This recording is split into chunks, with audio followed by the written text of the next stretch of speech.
There's an author named Al Parinello who actually owned one of the stations we used to work with.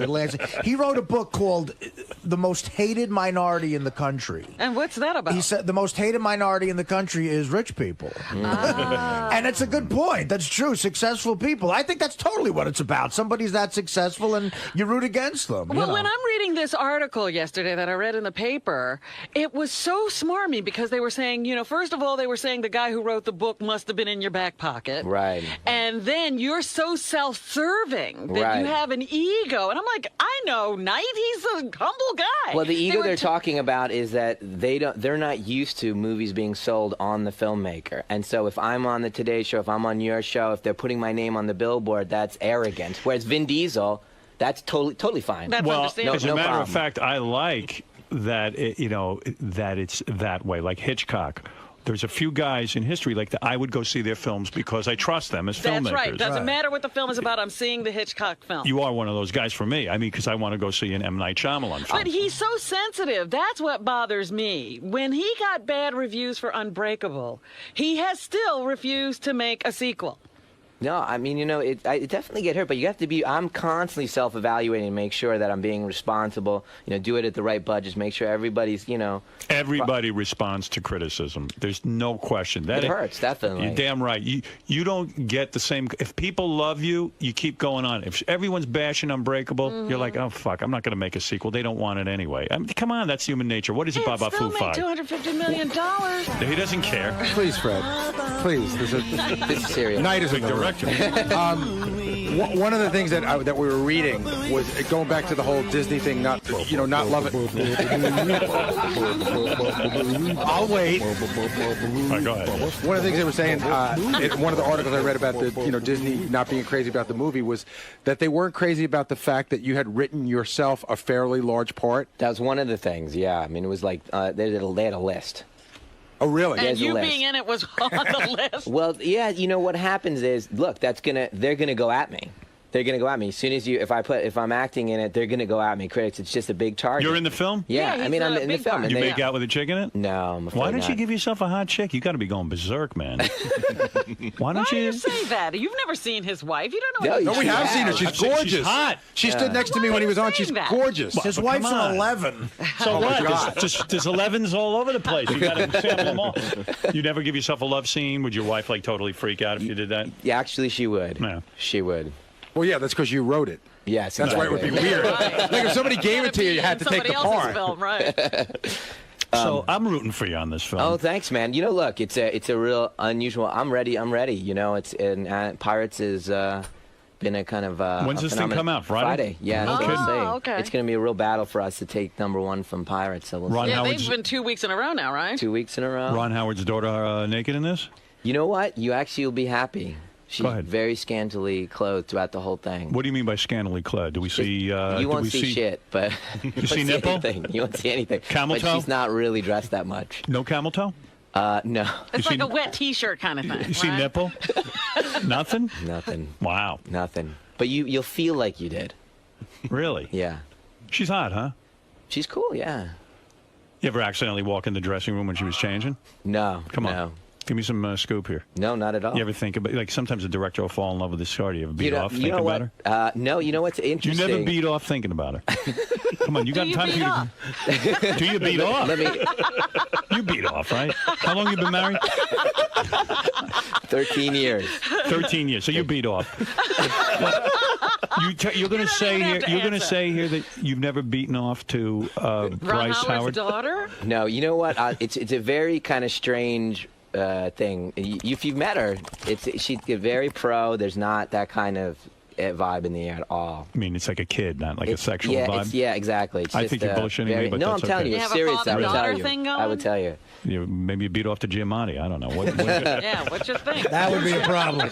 No matter what your sexual stance was, that would be an issue. Paul is nobody's type. What are you saying? Oh, come on. Paul is a sweetheart, man. That's Artie talking. Yeah, but... Whoa, you took the ball and ran with it there, Robin. You know when guys get famous, they get better looking? I don't think that's happened for Paul. Paul is a good-looking guy. You guys are crazy. He's got his own look. He's the sweet eyes, those puppy dog eyes. Yeah, Paul Giamatti. I love that guy. I know, man. Yeah, he really. He's amazing. Great guy. He made That my was the movie other, great. See, like, so for example, like the thing that they say, oh wow, he's a whatever. You know, the same thing they said about Hitchcock. He's a huckster. He sells. That's all he is. Smoking mirrors for me. And the thing is, what that allows me to have a relationship with the audience. I can cast anyone. That's right. I can cast Paul Giamatti as the best actor in the world to play the lead, Yeah. which wouldn't happen. I can hire Joaquin Phoenix to be the lead. I can hire people that I think are going to be the lead. Because you're the star of the Right. film. Well, you know Right. what? That was another great part of this article too.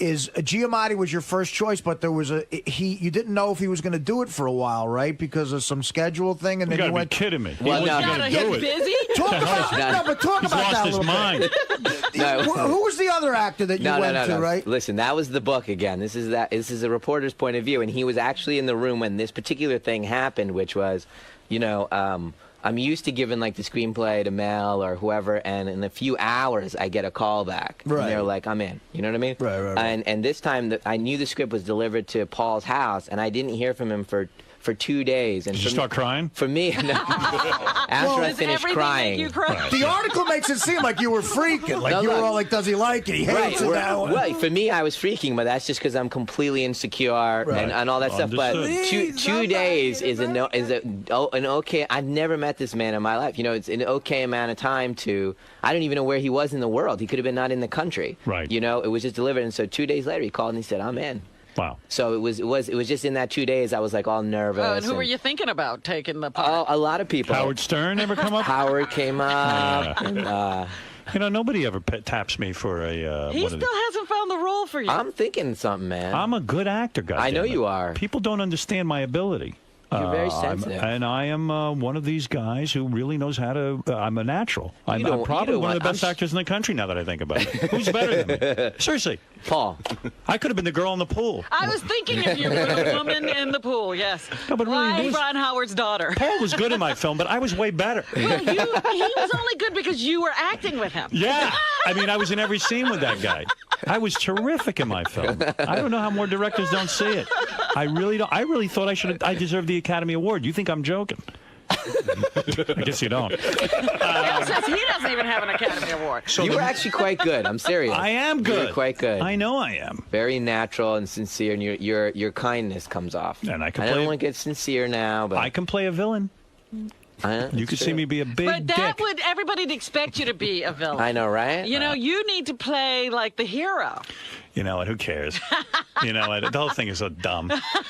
Anyway, Lady in the Water is opening this Friday in theaters everywhere. I am going to go see it. Cool. I will see it because I believe in Why you. don't we have a screening?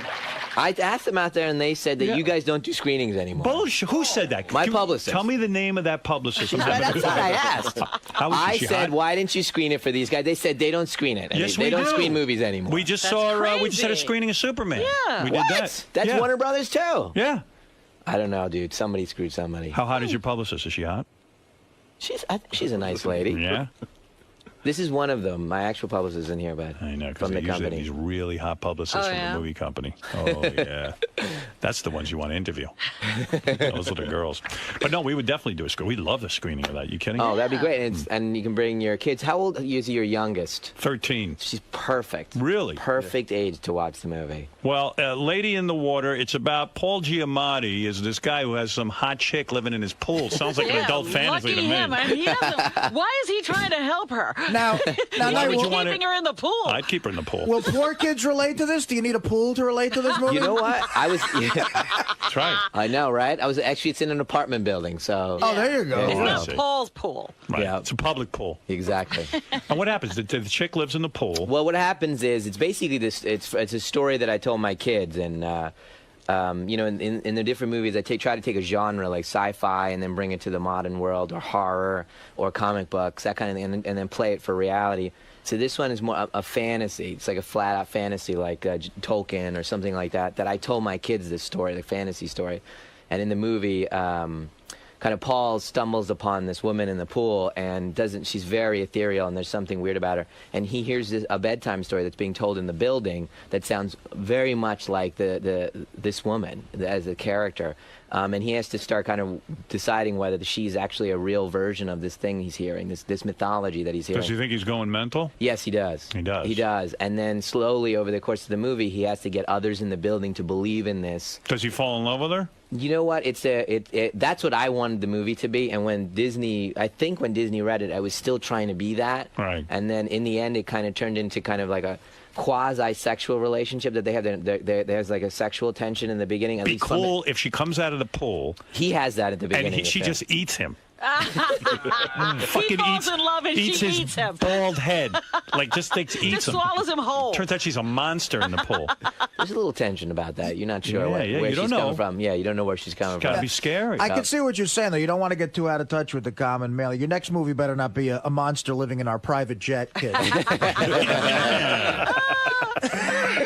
There's a monster in our private jet. So the girl, How many can relate to that? Snakes on a plane, man. right? What's up with that? That's wild, huh? Yeah. Why'd they just kill the snakes? You seen the commercial for that? Snakes in the plane? Yeah. It's a movie about snakes being on a plane. Like how? That's not that. Yeah, Like, where's the tension there? You just kill the snakes. The weird thing is, like, Samuel L. Jackson's in it, and he's being serious. it's a Well, paycheck. that's why they call it acting. He's got to start wrapping up. Who's he? Mr. Shyamalan. Right. Knight has to go. Night has to go. Where are you going next? What's the? I interview think schedule? CNN. CNN, Larry King or something right? like that. And then Jon Stewart and Jon Stewart. Yeah. Okay. And what about your brother-in-law? He's going to go to all that stuff. No, He just wanted to be here. he's getting. He loves you guys. That's Oh, why. well, thank you. Well, Knight, I really do wish you luck. Thanks, All of your guys. films Thank have you. been delights for me, and I'm glad you're still making films and that you didn't get defeated on this, and I'm anxious to see it. And I hope it's good, and I hope it kicks ass, and Disney's sitting there weeping that they didn't get the film. Now they'll be crying, maybe. All right.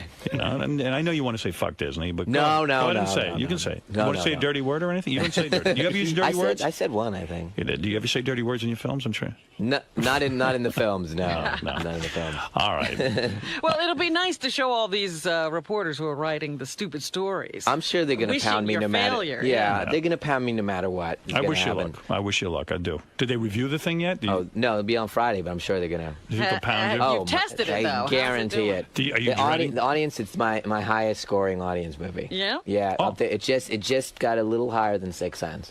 No kidding. Yeah, but the critics, all they see is me, and they're not reviewing the movie like the reviews that we've seen. They're reviewing me Don't get as bitter. a human being. I know that's the thing, right? Then you end up making like dark shit that you don't Right. really, cycles of shit that you're trying to get out. You Has get anybody very asked gonna- you, did there's anyone ever also a ask you to part- make like a Spider-Man or a Superman? Yeah, doing all of those. All of those. Yeah. Well, he turned down directing Harry Potter. Well, I didn't turn that down. I said yes, but I said they have to wait till Unbreakable was finished, and they didn't want to wait at that time. Yeah, and you got asked to do Superman? Yep. What'd you think of the finished product? I haven't seen it yet, actually. I hear it's good. Yeah, it was good. I liked it's it. good. What else did you get asked? X-Men? He would have cast Paul I think I Giamatti did. as Superman. I don't remember, but I think I did. X-Men? Yeah, I dig that. I dig that series. Yeah. But you won't do that. Like, you want to do your own stories. You know what? I think if I hadn't done Unbreakable, I probably would have done Spider-Man.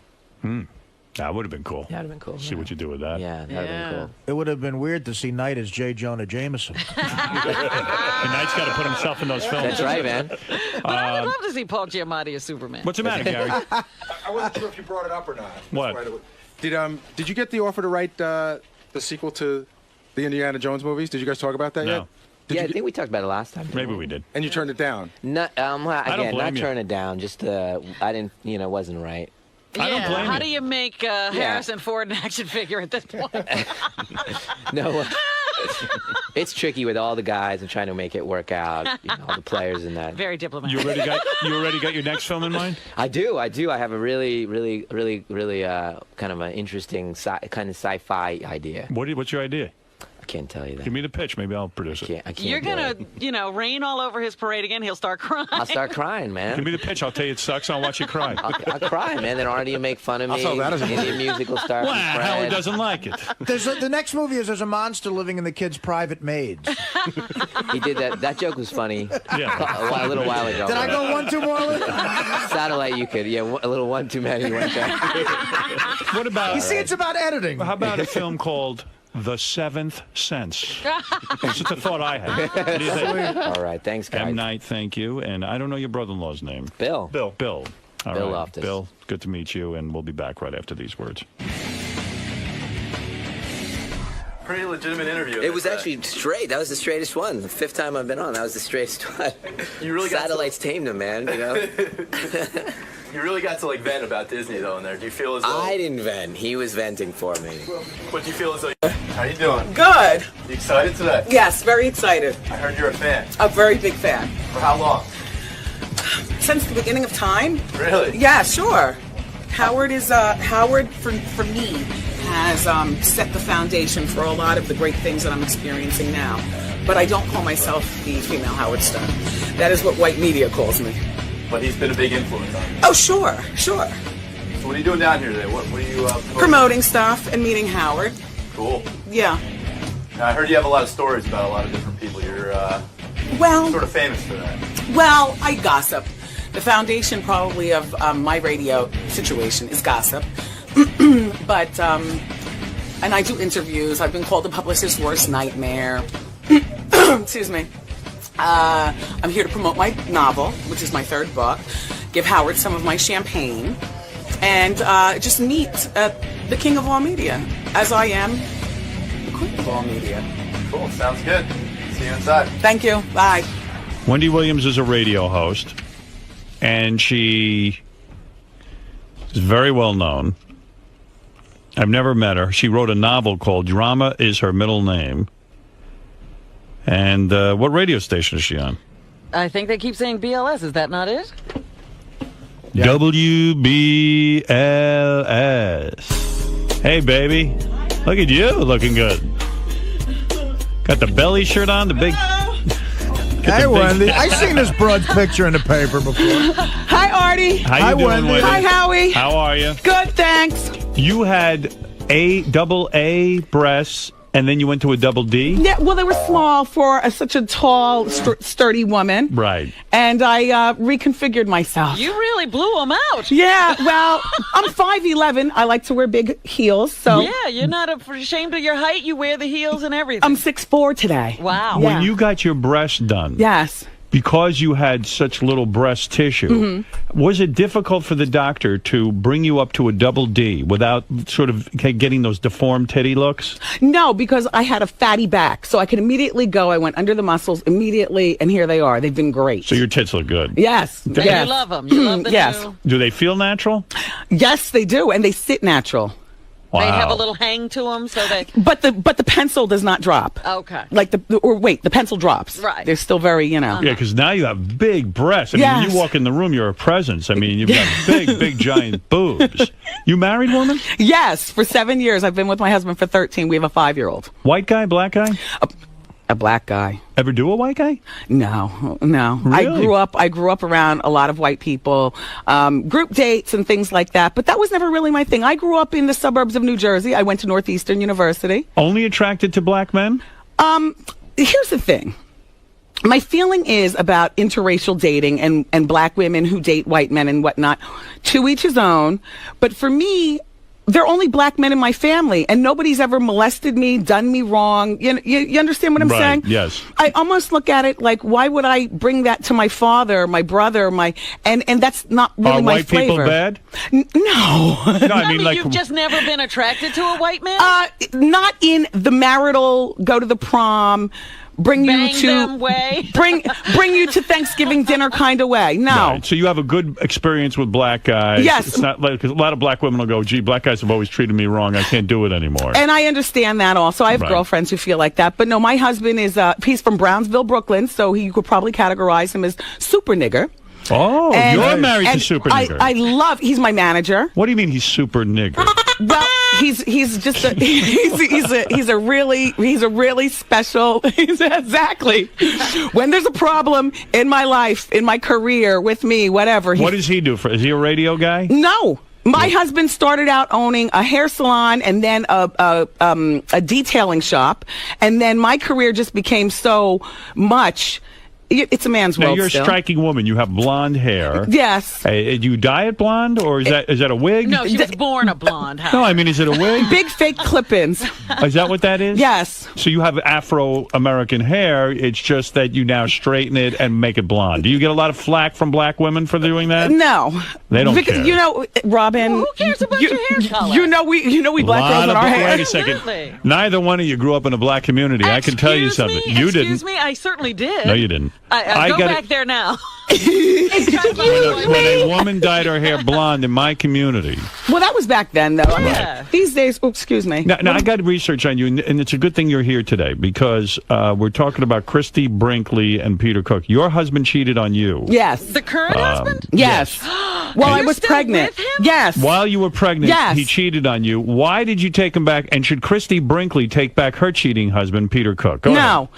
What do you mean no? Why should Christy not, but you did? Well, because she and Peter.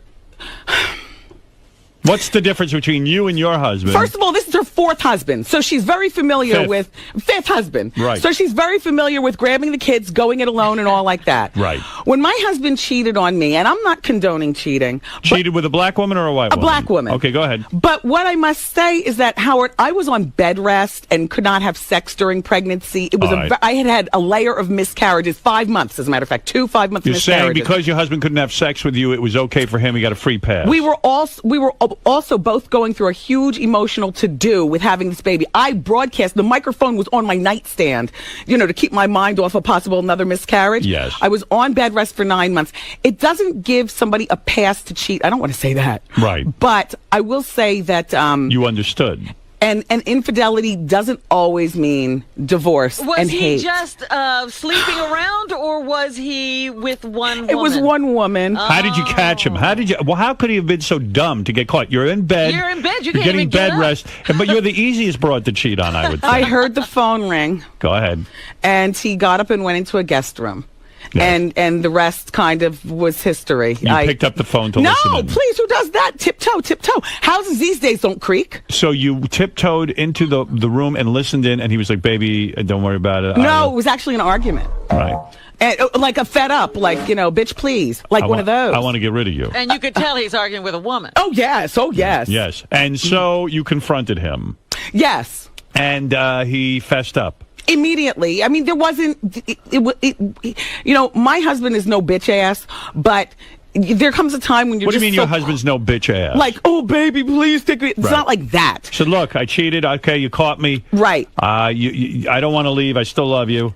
Right. And you said bought the okay. whole, look, I can't have sex with you. Well, at that point, I'd already delivered the baby. Oh, okay. But let me just say that I had gained 103 pounds Oh, on bed rest. I can't imagine. I was. You were a whale. Oh, man. So You make Artie look like a lady. Come on. and I had no idea how to be a mother. Right. I had a difficult time adjusting to this new 103 pounds. Right. I wanted to get back to work. Okay. I wanted to, be the old Wendy. Now, when you make love with him, do you have any feelings of like, wow, he cheated on me? Doesn't it always? Or do you Isn't worry? it always there? Do you worry that it'll happen again? No, I don't worry because I've taken because I'm back to the old Wendy, and the old Right. Wendy has the confidence not to worry about things like that. Ever have him spied on? Well, I do believe in PIs. Yeah. To have him spied on, You had a private investigator look at him. paperwork. Right. And go for the girl, and just to, because I'm not going to confront a woman. Do you know what I'm saying? But I Right. will have you, just take a look at what's all going on. And now you're confident that he doesn't cheat on you anymore. I'm confident that my husband and I are together for a very, very until forever type of way. Wow. As for infidelity, yes, I'm confident at this particular point he's not unfaithful to me. How'd you get into radio? Howard, I was an intern for Matt Siegel at Kiss 108. You're talking about a Boston disc jockey named Matt Siegel. Yes. At Kiss 108. Yes. You were the intern. Yes, You went to college and you were an intern. Yes, I went to college. I worked at my college radio station, WRBB, at Northeastern University. Right. It was either go there or go to Emerson, a communications school. I wanted to be a newscaster. I grew up in the New York tri-state area. I looked at Sue Simmons and Rosanna Scotto and all these people. I said, I want to be a newscaster. You have a nice face. I could see where you could work in television. Well, then I was reading news at the college radio station, but what had happened, Howard, is the newscaster way of life, Robin, is not exactly for me. Oh, yeah? Well, I like the big hair. You know, I like a little bit more of a dramatic look. And I like to go out and have my drinks at the club. You I don't like want to constantly be criticized for your lifestyle. Yes. Your personality. Yes. You can't just be the news person. Exactly. So, what station are you on now? And forgive me for not knowing this. It's okay. WBLS here in New York. You are on WBLS. Yes, I work from 2 p.m. to 7 p.m. I like to start the day part before it starts at 3, you see. Do you talk a lot or do you spin records? Well, we play about 4 or 5 records an hour. Oh, so you're doing it. I'm going to listen to you. But what does she do? She does a syndicated show from 3 to 6, is it? Yes. And no, then from 2 to 6, I'm syndicated. And then she does another hour just for New York after that. Which is all talk. Are you raunchy? Do you mix it up? People, I have a good time. We do talk about circumcision, excuse me, anal sex. You do? Do you do anal sex? We, well, it's not my favorite, Howard, but you you'll know. do it for your man. Yes. Right. That's a good woman. Does he ask for that a lot? And no, he does not. Did he ever get mud on his helmet? Well, I must tell you, Howard, you'll have to ask him that. There come times when we'll come in. It'll be late at night, and Be drinking. Yes. Right. And he gets mud on the helmet. I don't know. You'll have to ask him that.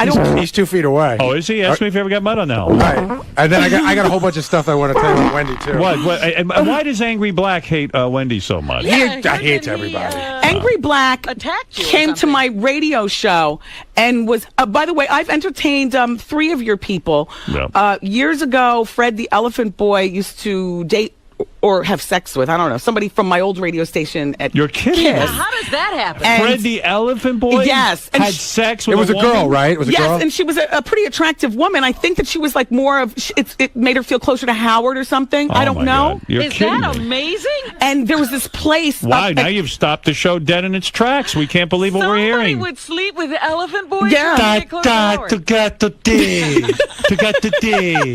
I want that on the Dalmat. Dalmat. And then Angry Black was a guest on our show at the time you gave him a show here at Sirius. Yes. And, Oh, yeah? and he came by to promote that. But he was, I don't know, he's like a strange guy. And then there was another one, King of All Blacks came to the Yes, show. King of All Angry Blacks. Black confronted me, my husband, and our 5-year-old in a restaurant. And it was like, he was like real obnoxious. And he was trying Angry, what is with you that you would do that to a woman and her family? With her family. Hey now, old friend. Hey now. Exactly what happened last February was I walked past her table over in Wayne, New Jersey at Ruby Tuesdays, and I said to her, if you're going to have somebody on your show, don't have King, have Angry. This is after King was there. Yes. Yeah, King was on in December. At which point, her punk husband decided to start mouthing off. Wendy never said one word to me. She simply looked over at me, and then he started getting loud. So I said to myself, perhaps I was out of line. So I walked back to the bar.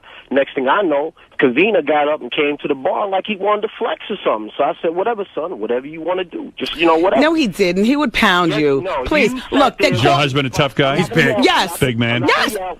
Knock the shit out of Angry Black? Yes. Yes. In a minute. But you know what it was, Howard? F you. You know what it was? This was family day. Yes. Okay? He came over and said hello. He said that thing about the thing. And it was like, okay, bye. We got our 5-year-old who was at that point 4. Right. I got my husband. Howard, you know how this business is. And it's particularly, Robin, tough on a woman. You got to balance your career. You got to balance the family. Right. You got to gather the food for dinner or whatever the hell. You got to kiss boo-boos. You got to go to school plays. When you're the woman, It's a lot harder. You're never a lot off. harder. Yeah, You're never off. Yeah. And this You can say it. this Say it. motherfucker was interrupting family day. Right. First of all, your food hadn't even arrived. And I'm apologizing for even coming. It doesn't matter whether the food hadn't arrived. Every single second counts. But all he said was, have me on. And all all I said was, okay, fine, but, call the booking office. Howard, if I saw you in a restaurant, I would never come over to you. As much as I admire you, right. I would do it this way, right here. Understood. All right. Well, Angry, you've pissed off one other person. Hey, all I know is Wendy's husband's really pissed in the green room about Angry Black. Oh, well, he Let wants him to come in. confront him again. Well, he's a man, and he's going to tell you off right now. Then bring him in. He's coming in, man. The thing is, Howard, is that, there's a protocol and whatnot, and you also understand family time. Well, your I know husband you looks do. like a tough guy. Yeah, I wouldn't mess with him if I was Angry Black. Well, this guy looks like every guy would beat the shit out of me. How you doing? What's up? That's Kevin.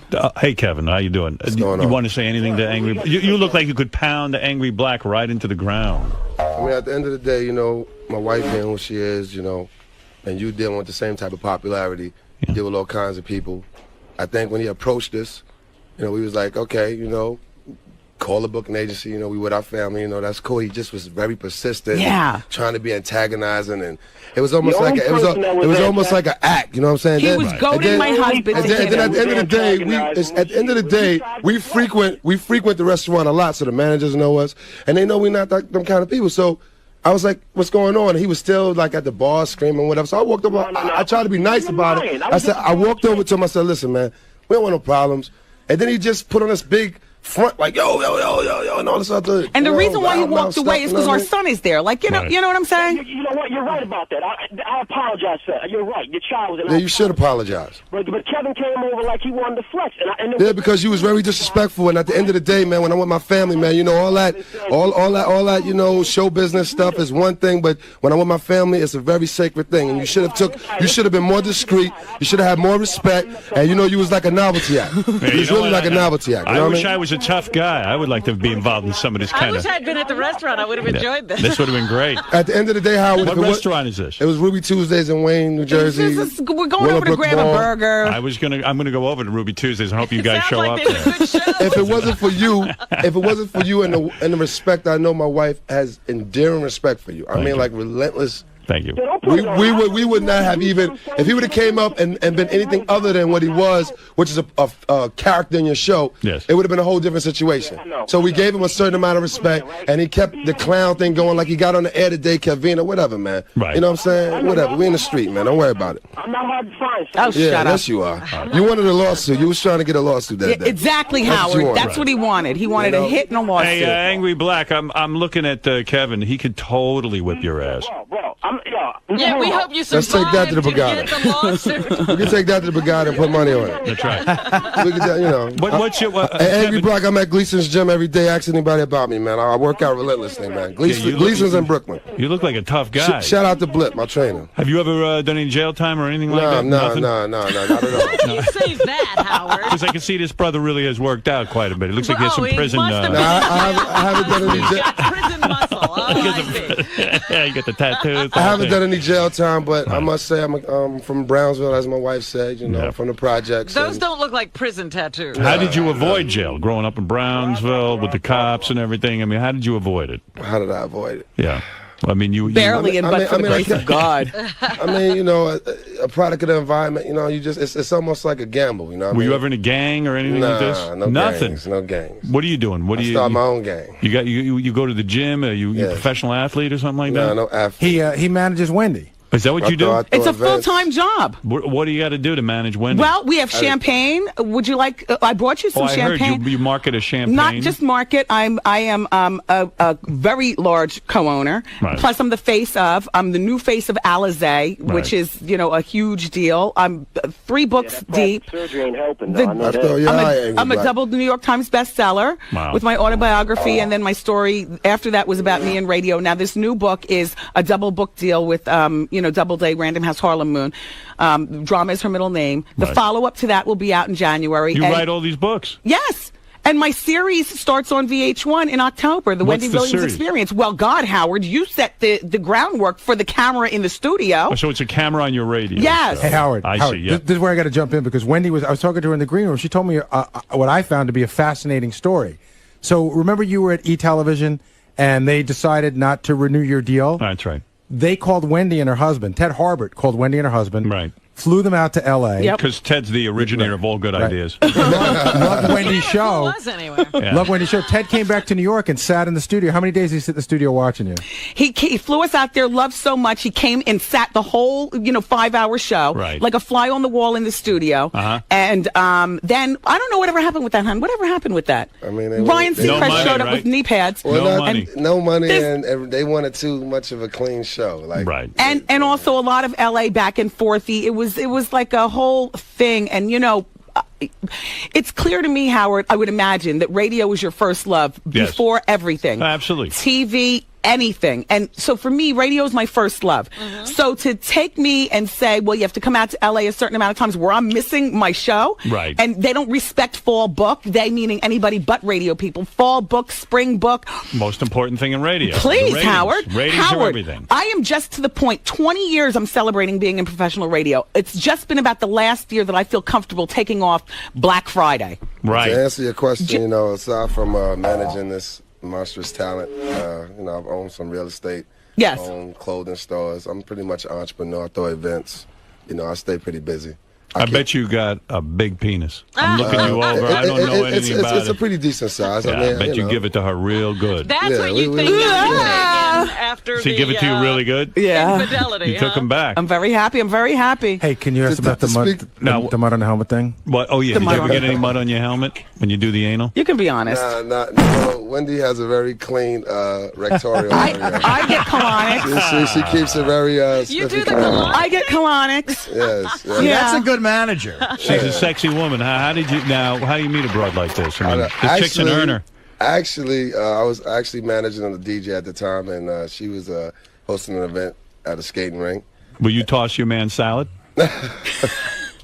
I would do anything that he wanted me to, but he never asked me to do that. Yeah, I'm a little upset about that myself. Yeah, it's a little... Yeah, it's hard to kiss him out there. It's not like the other thing. Maybe that's why you had a girlfriend for a while. Let her toss your salad. Go home and kiss your wife.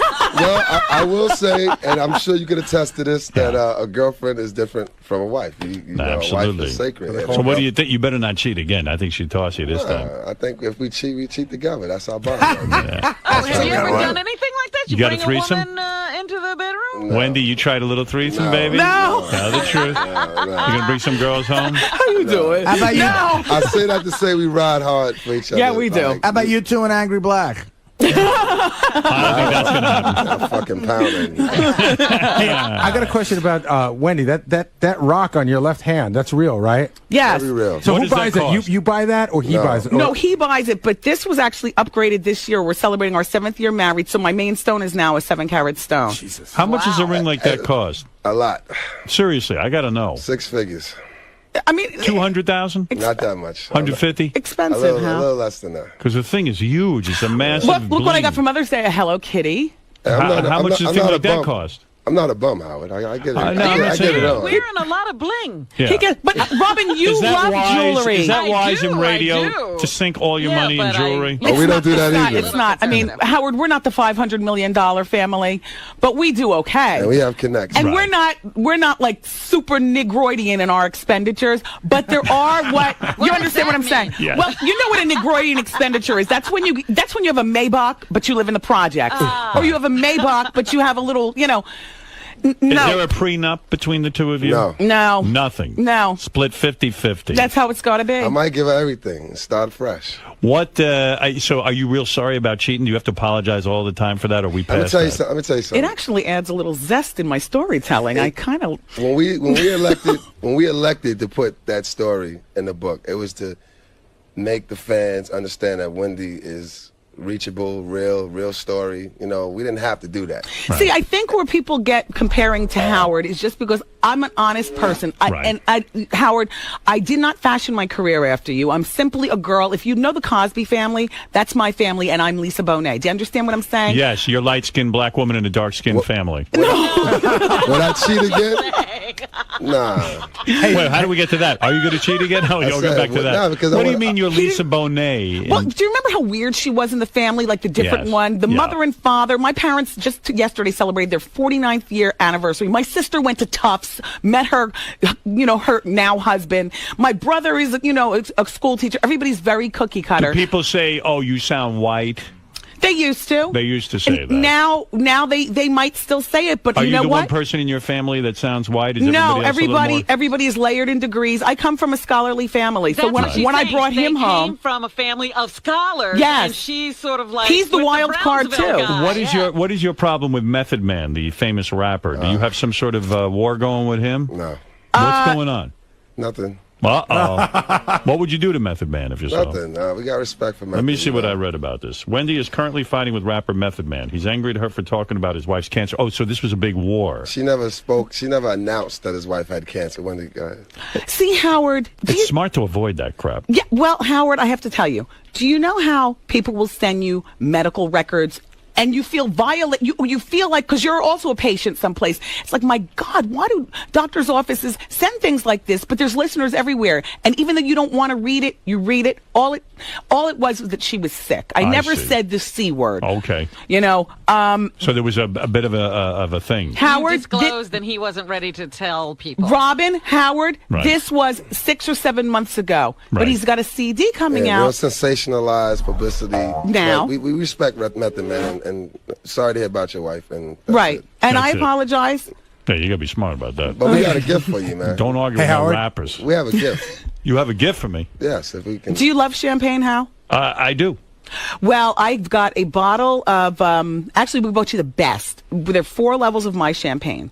There's the black label, which is the Brut, right, sweetheart? right. Then there's the gold. What is that equivalent to? It's First Crew. That's equivalent to Veuve Clicquot. And then we got the platinum, which is equivalent to Cristal. And then Is it hard to launch a champagne? I mean, do you have to? Is it hard to get in the stores? Well, it's a process. You got to but- get clearances from state to state. We have a whole team working on that. And then the rosé is the top of the line. So we bought you a platinum and a rosé, and we bought some very nice Howard Entertainment to bring it in for you. Oh, really? Because we have a model in the agency also, PPG Stallion. They add the sexy to the Boy, party. you guys work like What crazy. don't you they're own? All over everything. We're We're trying hustle, to be like you. We're Howard. trying to get to I'm that going to give level. you guys something. I'm going to give you my producer, Gary. You can take him with you. Take him, do what you want I with got a him. question for Wendy, though, because I was looking at the notes on Wendy. You were married once before, right? Yes, I was. And I heard that the way you got rid of that guy was crazy. Yeah, well, it wasn't crazy. It was Would you kill him? Practically, I What killed did you the do? spirit. What did you do? I waited for him to go to work. I had 2 of my friends around the corner and the big father-son moving truck. I didn't touch one thing for legal purposes, and no, I didn't have an attorney coaching me. I just knew what to do. I sat while the movers packed everything up, left the key at the front desk. We were living in a high-rise at the time. When the slob came home at 5 o'clock, he found a key. The locks changed, and I was gone. I had already secured another apartment for myself, and that's the end of that marriage. I put everything in storage, never touched a thing, had the movers do everything. Notarized, I didn't touch anything. Well, what happened That's there? Did it. he cheat on you too? No, it just wasn't working, Howard. We were married for 5 months. It wasn't working. At that point, Robin, you have to decide. Don't you think it's nice to tell the guy first before Yeah, you I mean, do you that? don't- We Talk to did. the We guy. had a final fight. Right. And in the final fight, I just said, you know what? I've had it. This is not working. Right. So we had a big wedding, like 200 people and all like that. Me and Kev, we went to, literally looking like this, we went to Jersey City Municipal Court, got married by Grace Jones's brother. Wow. That was 7 years ago. We've been together ever since. Like, I just can't, Now, what about this piece of ass you had on the side? Was she super hot? not hotter than me. No, wait a second. No. What's your man? No, what is that? I said There was skepticism. I'm answering this question. Was she very different than Wendy? was. Imagine Very. a small, quiet girl. What she was, during that time, as my wife stated, it was a very trying time. Absolutely. You know, It it always wasn't. is. It wasn't just like, I mean, every man has tendencies or whatever, but what we were going through with the stress, it was just crazy. That whole baby How thing, she man. was- Happens to a She lot of men. wasn't a friend, was she? No. No, thank God, Robin. She was. So where'd you pick this broad up? She was the exact opposite. Of, Where'd you find this broad? At the gym, probably. Nah, not at the Where'd you find her? through work-related travels. I'm always out and about in the street. He's got to be. And what am I supposed to do, Howard? Say, don't go out? I'm Someone not. told me you met her on J-Date. No, straight No? Actually, I met her at the bank. At the bank. Here's the thing, Howard. Hold it. I want to hear more Okay, details. okay. I know this is tough for you, but we got to hear it. No, Like, it's go not ahead. We tough. cool. We Yeah. Oh, released yeah. the information a long time Yeah, ago. yeah. How long did it take you to get in her pants? 2 seconds. 2 seconds. He's you got hot. Actually, it wasn't. The girl worked at the bank. Okay, Right. and it was an ongoing. Where do you bring her to bang her? Because you can't go home. Wendy's laying there with the kid. It was a hotel. At a hotel. Listen, we were living in South Jersey. All the banging was going on in North Jersey. I got exiled from New York by Hot 97. I had to fight a lawsuit and wait for a non-compete Why did you clause. get sued by Hot 97? No, I sued them and I won. Why? How did that all happen? Didn't you get into a fist fight with one of the DJs? No, no. Well, it wasn't exactly a fist fight. That was sensationalized. Yeah, you know what it all came down to? It came down to gay rappers. That's what it was. Gay rappers and exposing them. and exposing. You were exposing gay rappers. Oh, so you got in a fight with a gay guy? No. How you doing? It's just a lot of gay rappers, and they ganged up on us. There was a lot. You mean part of your radio act is to get on the air and say, "I've learned that a rapper is gay." Sure. And you will out them. No, I will get a Tourette's moment, maybe 45 minutes from now. Mm-hmm. And then I'll be 45 minutes from them. I'll be in the middle of another story, shoe shopping or whatever, and then I'll say rapper's name, and then I'll go back to the shoe shopping talk. I see. So why did you Why do you feel you can out people like that? Well, I think that's wrong. It's interesting. Well, you know what, Howard? It might be wrong, but it's not like I am doing it attached to the same. You know what it is in the rap community, right? And growing up straight from the projects, you idolize a lot of these rap dudes, and they have this image. And the DL thing is ruining women right about now. It's all gangstered out, and these kids are following it. And it's like at the end of the day, once I got to get to this inner circle where I thought, everybody was tough and rough, and then you see everybody just really soft and pink, and it's like deceiving. Everybody's doing each other in the ass. Yeah, it's like deceiving. Yeah. So yet still hollering bitches and hoes in music and smacking video hoes asses in songs. You homo. And there's nothing wrong with that, but I'm just saying, how deceiving is that? So you felt that, so you got on the air and you got fired for doing that? Well, I didn't get fired. What they did, Howard, they didn't fire me. Instead, they paid me to stay at home. Now, as you know, in our business, that's death. Forget it. It's death. Right. So you need to work. Exactly. Right. And I could have stayed at home and shopped, but my career, Howard. Right. So what I did, I hired the attorney firm in Jersey. We sued Hot 97 to be released from my contract. Okay. I got out of my contract. The judge agreed with you. Which is victorious, with money. Wow. And a piece of a non-compete clause. So now I'm still on the sidelines. So why were you fired? Because of the rap thing? I guess she was ruining careers. They didn't fire me. Remember, they said they just sit on the paid you to sit on the sideline indefinitely. Even though Wendy was a very big earner for, they inherited, WQHT inherited Wendy from 98.7. Kiss. It's not like they made her, but, at the time it was $1 million game getting swirled. So then you around. got hired by WBLS No. as soon as no. I had to get exiled, so I waited my non-compete out in Philadelphia at Power 99. Okay. The next closest community without really having to go. So while I'm living in South Jersey working at Power 99, he's up here boning the bankstress. Okay. Do you see? We're bringing this around. That was a tough time. It was a very tough time, Howard. It was a big strain, and, we talk about it. Did you ever think about leaving Wendy completely never. for that woman? No, we got blood. We like blood. That she was would never leave me, and I would it. never leave her. It was never a part of it. He was just like. I mean, don't get me wrong. I don't take her for something, granted. yeah. I don't take her for granted. She's a very smart, How many times a week you do her? Oh, her? Yeah. Oh, gosh. A lot. We have a very active sex life. A lot. Still. 7. We've known 13 years. We've been together since the first date. And We've been bang married her, for what, 7. 6, 7 times a week? About that. Look at you. Yeah. Wow, I can't believe we're talking about this. Why? What's I mean, the we big deal? feel, you know how it does that? But I got to tell you something. We have a lot of sex.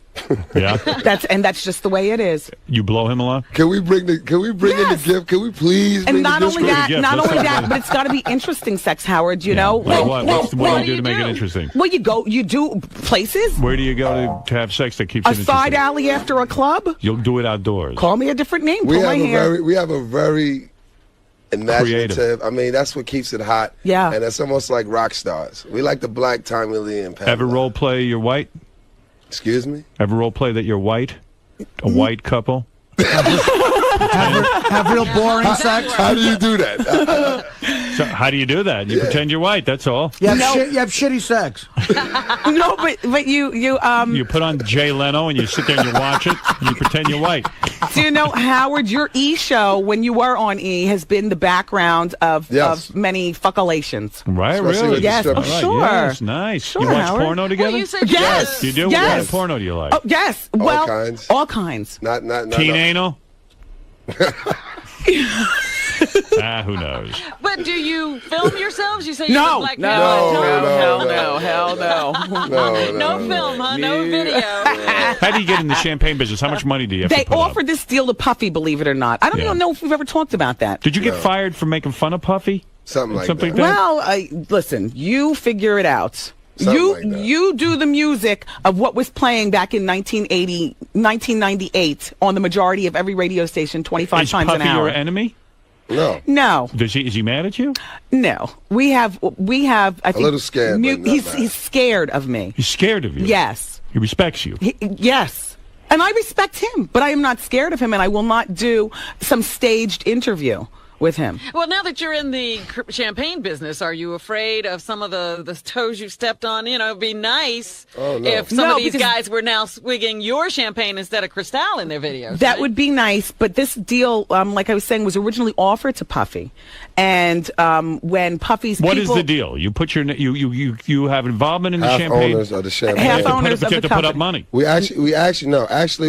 did It's a some marketing. sweet-ass deal. Well, how do you get a deal where you don't have to put up money? Hold on, I'm gonna explain it. We All did right. some marketing for the company, which was a consolidated company at the time, Rapping Brands, and they put out some various rap artists, liquor. And whenever they do that, they come to us. They're like, we want y'all to help us market it, whatever. We want this So there liquor to be the big sponsor at whatever party I'm doing and like that. So there was this big liquor scissor that we helped. So you move. own 50% of the champagne? Yes. 47%. 47%. Yes. Wow. As a Have you gift. seen any money from it yet? Not yet. It's fairly new. We You're launched working on it in December. We should by New Year's. We're working hard this year. It's really good when you try the product. Let us know. We'll send you over case after case. Sure, I'll love it, yes. Yeah. Yeah, I don't know if you've finished talking about a bunch of stuff, but there was something in the notes that I also found fascinating, which Go was ahead. the 10-year, 4 gram a day cocaine habit. Oh, you yeah. did? Oh, yeah. No kidding. Yeah, it was pretty bad. I can't believe what I'm hearing. I don't seem like the type, do I? No, you don't. It's probably why I did it, because I wasn't molested. I wasn't any of the nutty reasons that people turn What to were you drugs. running from? Probably the squeaky clean suburban girl that I grew up as. I grew up being called white girl, and I You grew up being called white girl? I was You always have very white features, don't oh you? Howard. You do. She's the You blackest almost girl look I like, know. no, she looks like a white, you look like a white woman with a tan sometimes to me. Howard. So, and then when I went away to college, I did want to be down with the clique and be a sorority girl and all like that. Why did it fit in? And my life, and I don't know whether this is true of you, but I find of many of the best radio people, a source of our craziness is the loneliness, the talking in our heads, the being different from our siblings, being different from our friends. At least that's how it was for me. When I found college radio, I was sideswiped by it. I started out as a newscaster, didn't think I was cool enough to be a DJ, but realized that I could keep big hair and nails and stuff being a jock. I got my own internship with Matt Siegel, and that was it. I've never had another job. You could pass for Italian. 2 weeks after Sicilian. college graduation, my first job was in St. Croix for $3.25 an hour. My parents considered it graduate school. Right. That's what my father said. My first job was graduate school. Yeah. Yes, that's what he told me. What Someone's town paying in you. Jersey you from? I'm from Ocean Township, New Jersey. Oh, okay.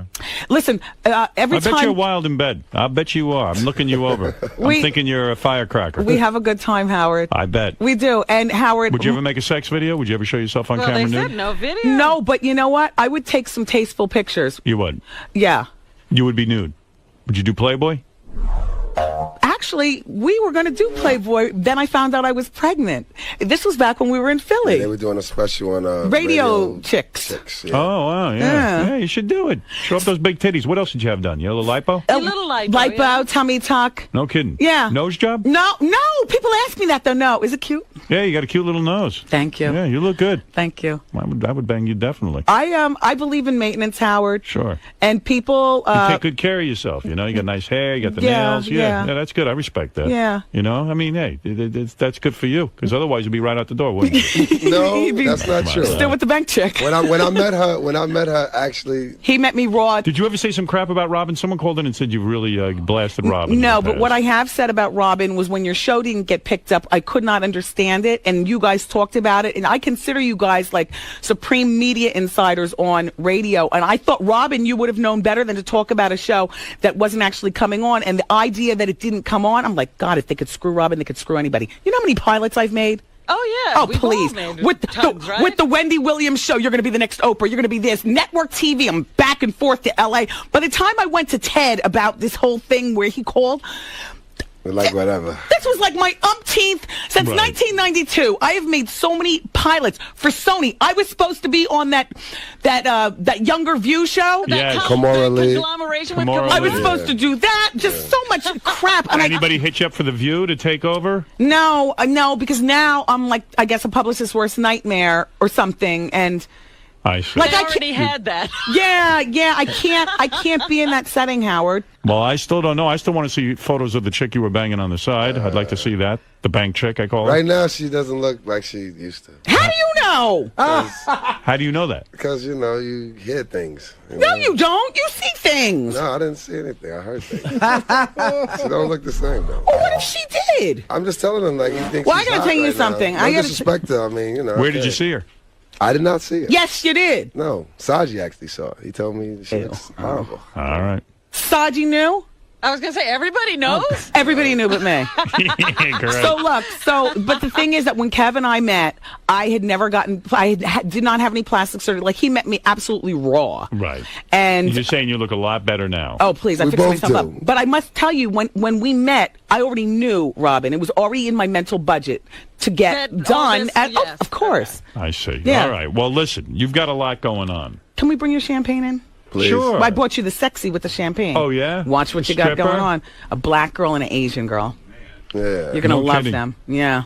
These are our PPG How come black stallions. guys will do Asian women, but they're hesitant to do white women because the white woman is a bad thing to... Oh, whoa. Never mind that answer. Now you'll shut up. Hey, honey. Wow, I like what's going on with you two broads. Where are you girls working that you're running around like this? You strippers? No, we're not strippers. We are models. PPG stallions, that's right. No, you're strippers. No. You're model strippers. Where are you modeling? Absolutely not. Where do you model? For Kevin Hunter. Don't fuck Kevin Hunter. If you fucking Kevin Hunter, you got a whole nother situation.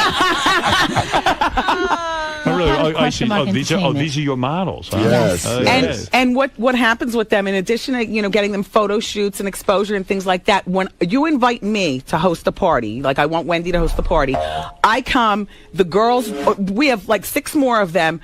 It's a beautiful thing, no homo. But I bring the sexy to the party. You girls don't do any lesbian stuff? A lot of different flavors. No, we don't. No? They dance with each other. Who hires and screens the models? We have casters. I have a whole staff, you know. Look at you. Stop starting shit, Gary. Kev, I guess you got to approve of each model individually, meet with them. No, it's very professional, as the girls will tell you. I smell disaster all over this modeling agency. I'll be honest with you. I don't think it's going to go well. Yeah, all we of are a very sudden secure. Kevin thought, I need a modeling agency. Yeah, my wife doesn't trust me. I'll start a modeling agency. Yeah, my God, what a move. It's our modeling agency. Yeah, I know. Sure, I know all about Here's it. the thing. Here's the thing. When I get off the air at 7 o'clock, I got to, in addition to... You better put him in lockdown. well, we got this kid at home that all of a sudden I have to do the mommy hat. So if the trust is not there between us, then what the hell do we have? We're out relentlessly. Girls, what happens at the auditions? How do you... Yeah. Well, it's a standard audition. We have to walk for the casting directors that are there in a bathing Now, is suit Kevin as well. alone when he auditions you? Absolutely not. There's always a team. Question Mark Entertainment in full. Question Mark Entertainment. That's Kev's And manager. Kevin is working hard with each of, and Kevin is working hard with you guys. The entire group is working hard with us. They're really nice girls. We brought them to Puerto Rico. We're about to bring them. I'm going down. One of my affiliates is in North Carolina. You We're going girls to go down attracted there. to Kevin, a handsome man. I could see where you might find him attractive. True. We respect him. You do respect very him. much Yes. so. Yeah. What is this walk they have to do for Kevin? Let me see the walk. What walk did you do to get the job? Let me see the walk. This is my case, by the way. This is me, Howard, on my own champagne case. Oh, you're very, very attractive in that. Well, thank you, Yes, Howard. Yeah. Go ahead. Let me Go see ahead, the girls. walk. Walk for Howie. Let me see. Oh, yeah. Yes. Yeah. You're hired. That's the runway walk, isn't it? Oh, she bit her finger. Honey, you got some booyah. I'll be honest with you. Look at that. Good for you. How old a girl are you? In your 20s? In my 20s, yes. That's perfect. Yeah. Well, it sounds like you're doing very well. Aside from the radio career, you got champagne, you got books. Hey, good for you. I'm glad you're doing well. The queen of all media. Do you mind? I'm successful at all that I've done. You want to be the queen of all media? You have fun with that. Is there a queen to your king? Robin. Not that I know of. No, Robin, I'm talking... You know what I mean. I don't know what she means. We don't know what you mean. By the way, can I just ask you just to wrap up? What? The queen of all media is the chick in the bank. I didn't want to tell you. I gave you that. No, but you want to know what? Can I just ask you, so whatever happened with Sony? Because this is very insightful for me. We're still sort of talking. But they got Megan Mullally behind your back and all these... But you know what? Everybody gets off a sitcom and they want to do a show, and the higher profile girl is lately getting the gigs, even though they don't work out. We met her brother a few What are you times. supposed to do? We met her brother? Yeah. Is he... Now, there's a guy in New Jersey who says he's my brother. Oh. I don't know the man. It's just, it's not my brother. Oh, okay. That's a whole other thing. That's Zeppo Quivers. Howard is That's her brother, by the way. It is a bit. Yes, it's her brother. It is a, what is that? That's Zeppo. Okay. Yeah. It is an Should've been honor, Harpo, though, but to yes. meet you. An honor to meet you guys. I wish you well in your career. I will tune in and hear your show on WBLS, and good luck with terrestrial radio. I find it difficult to work in, but I'm happy right here, and you come back and check in with us once in a while. Now, can I ask you if I was fired from terrestrial radio? Come on over. Come on over. We'll talk. Thank you, King. I can get you $250 a show. And anything else you need. Don't you worry about it. Right? Well, we've talked to another guy. Yeah. We're in the middle of negotiations right now. Guy needed $5 million. We gave him $250. But nice meeting all of you, and I wish you luck with the champagne and everything else. And Wendy Williams, everyone, and check out her book, Drama is Her Middle Name, which is about a woman who has Ritz trauma. Harper, and she's a disc jockey in New York. Loosely based on me, but mostly it's based on Ritz. All right, and sex scenes are in the book? Yes. There are. Sex. Yes, anal? A lot of drama. A lot of drama. The book opens up, she's shot dead on the sidewalk. Left for dead, basically. Hey, can I just say one thing? I want to give Wendy a big shout out because you know what I love about her that I got out of this whole interview? She works her ass off, right? Yeah, she does. And then when she's done, she doesn't turn to Kevin. She knows it's now time to go home and do all that shit. Oh, yeah. Listen to him. But- He's got a bad deal going on. That's what you hear. But there. then I must tell you, at midnight, after the baby's in the bed and everything, I put on my little to-do and my glitter and big hair and back out to the club. How do you do it? That's Aren't so you hard. exhausted? I have to. Well, what do you mean you have to? It's Howard, part of the business, this is right? part of the business, and I have to be up Really? every morning at 6 o'clock to kiss him on the forehead, send him to camp. During school, send him to school. Wow. I have help at home, and he's very understanding. But when I go home after my 7 o'clock show, I usually Well, have you to got be a back out nanny? in the club. Yeah. White woman, black woman? No, she's Hispanic. Hispanic. Yes. Minds her own business, the lovely Mrs. Lopez. All right, very nice. Yes. It's always a touchy area, no? Yeah. Do you get the white one? Do you get the black one? Do you Can get a do black black. one? Yeah, you can't do black. Couldn't do black. So you do black, and it's like, oh, look at them, all Exactly. bougie, all this kind of crap. All Really, right. you find that a lot of jealousy and Yes. Oh, yeah. Well, and you got the drama at home, right? yeah. Like Mrs. Lopez is great. She's been with us the entire time. What's your measurements? Oh no, it's not. No. Wondering She's if Kevin's no. I'm worried about him. None of that. That's my wife at home. Listen, Yeah, that's her. Kevin, nice to meet you. Wendy, nice to meet you. Thank you, It's Howard. nice to meet other people in radio, so you're doing well. And Yeah. we're going to be back right after these words. Wendy, Oh, how'd it go in there for you guys? wonderful. You had a good time today? Howard, of course. Yes. This is Yeah. like a dream. Yes. There is nobody. I've already met Oprah, but even more so than Oprah, Howard, because it's the same career. This is absolutely the pinnacle of meeting somebody. Yeah, he's a very cool white dude. Very, very gracious he was, and as you know, in my head, you're the only one who really understands this. This was huge. Yes. And I forgot to tell him, every time Private Parts comes on, I see it, and there's always several different points where I cry. Really? Yes! That's my pain. Town to town, up and down the dial. You guys didn't hold anything back in there. You were willing to, really talk about, Very the tough secure. times you've had. Yeah. Very secure. Now I know you said you're pretty used to talking about that stuff openly. It was in your book and everything. But it's got to be weird sometimes in the studio, especially with someone like Howard Stern interviewing you. Well, you know what? Howard is the only one who will turn around and ask the questions that I would ask of people, and I can't take over the interview. Howard is a consummate professional, and I didn't mind talking to him about anything. I can't believe he asked about shit on your Yeah, the one on the helmet, Kev. If you want to read more about all that, go get Wendy's Got the Heat, because that's all in that book. That they did. That's how they dug this up. That's how they dug up all the stories. But I'm talking about the people that's going to see this shit. The helmet thing is cool. That's all good. We're married, so. Hi, this is Paul Giamatti. I'm here at Howard's show. I'm very excited to be here. I haven't seen Howard in a long time. And this is really your first time doing a show, isn't it? Yes, it is. So how are you feeling, though? Are you a little nervous? Because you're sort of a legend. These things always make me nervous. Really? Yeah. So you're sort of like a legend here, though. Really? Yeah. Well, oh, no, that's great. No. The things just make me nervous because, I don't know. But that's nice. Well, he's a legend in my household.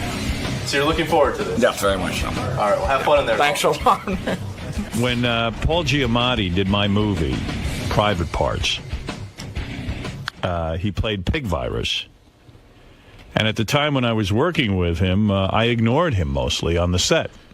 I mean, who knew he would become such a big star? I remember him also sort of making sure he didn't come to your attention. He stayed out of my way. And as a matter of fact, there were so many hot chicks working on our movie that I was so consumed with them that I really never saw Paul. I probably should have just sat and talked to Paul. I might have learned something. Because he, we were talking to Night yesterday, M. Night Shyamalan, and he said he thinks he's one of the greatest actors around today. It was so funny in the movie because I was like, Paul's a nice guy and everything, but who cares? Who wants to sit and talk to him? But there he is. Now he's a big star. Wow, look at you. And now when you walk in, I remember you used to be like a schlub. Now when you am a schlub. No, but when you walk in, it's like, wow. I have a little bit more gravitas. Yes. Well, really? You've been nominated for Academy Awards. Yeah. Because like when we did the movie together, I was like, hey, fuck this guy.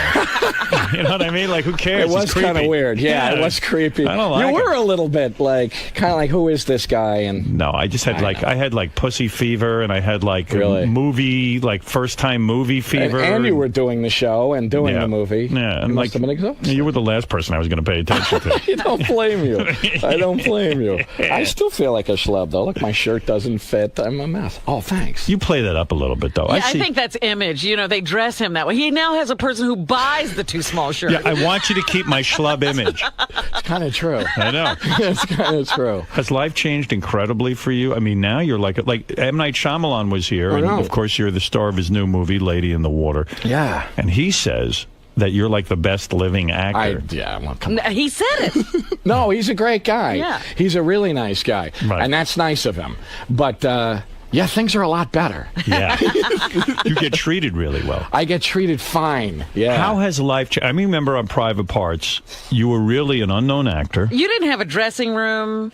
No, that's right. I had a weird little sitting room where, it was great though. That was, honest to God, some of the most fun I've ever had working on a movie. That's what every actor tells me. I go, God, movies honestly, must be horrible. It is. They are horrible, and that spoiled me for a long time. I was like, this sucks. That was fun. Everything else sucked after that. I know it was kind of fun and was like really family, and I kind of cried when it was over. It was a wonderful experience for all of us, and it really was sad. It was. It was a good time. That meant I got to go home and live. I didn't get to live in that cool apartment anymore. That's true. Nobody catering to your every need. Everything. Come on, everybody caters to your every need. Oh my God! Look at this. This is unbelievable. Unbelievable. Now, when you do movies, though, they cater to your every need, right? I mean, you're the leading. You have your own assistant. I got to come up with some needs. No, I don't have an assistant. No, because I would feel responsible for this person. Stop. I would. I'd have to think up crap for this person to do. It is a responsibility. When when I did my movie, they assigned a special assistant. Yeah, Jody. I remember her. And I remember her, yeah. She walked around with a little fan, and she would fan me. I was going to say, you found things for her to do. She had like a baby diaper bag. Oh, yeah. And she would pull out things whenever Howard needed them. I had a grown woman following me around with a baby diaper bag.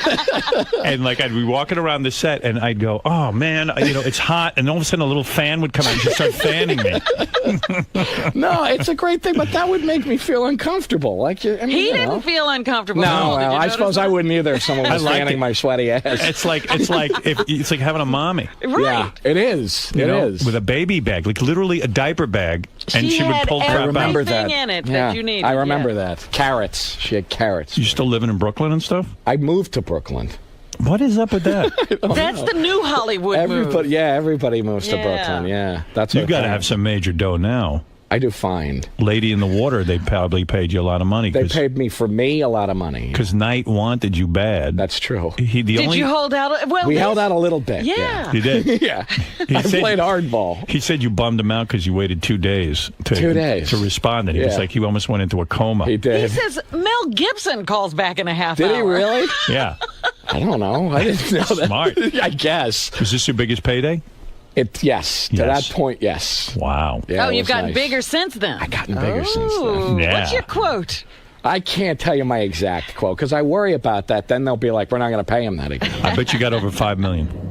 Close. Wow. No, not on that, but now I get closer to that. Yeah. Nice. That's great with me. Oh, that's beautiful with you. It's beautiful with anyone. That's chicken feed for you. Let me tell you something, though. That's big money. It's great for me. Everyone always said, he's going to be the character actor. And that's fine. And now you're the leading man. I didn't make much. I made like 10 grand or something on your movie, and that was a fortune. And you were overpaid, believe me.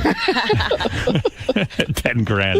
I think that's what I got. And you know what? He got worth it, though. He got his tit pulled through the ringer on that one, too. You had to audition like 3 times for that movie. A bunch of times. Yeah. Did you approve all the people who were in it? All the major actors I would see on tape. Did you? And Betty Thomas used to bring your tape to me, and she'd say, he's not quite nailing it, but I see something great in this guy. That's cool. That's what she would say. What other tape did he bring? Who else was up for the role? Anybody know? I don't remember, but I remember Paul was the only one that anyone ever really considered for the role because he would do the audition, and Betty would be blown out. And she'd go, he's doing something here that's unbelievable.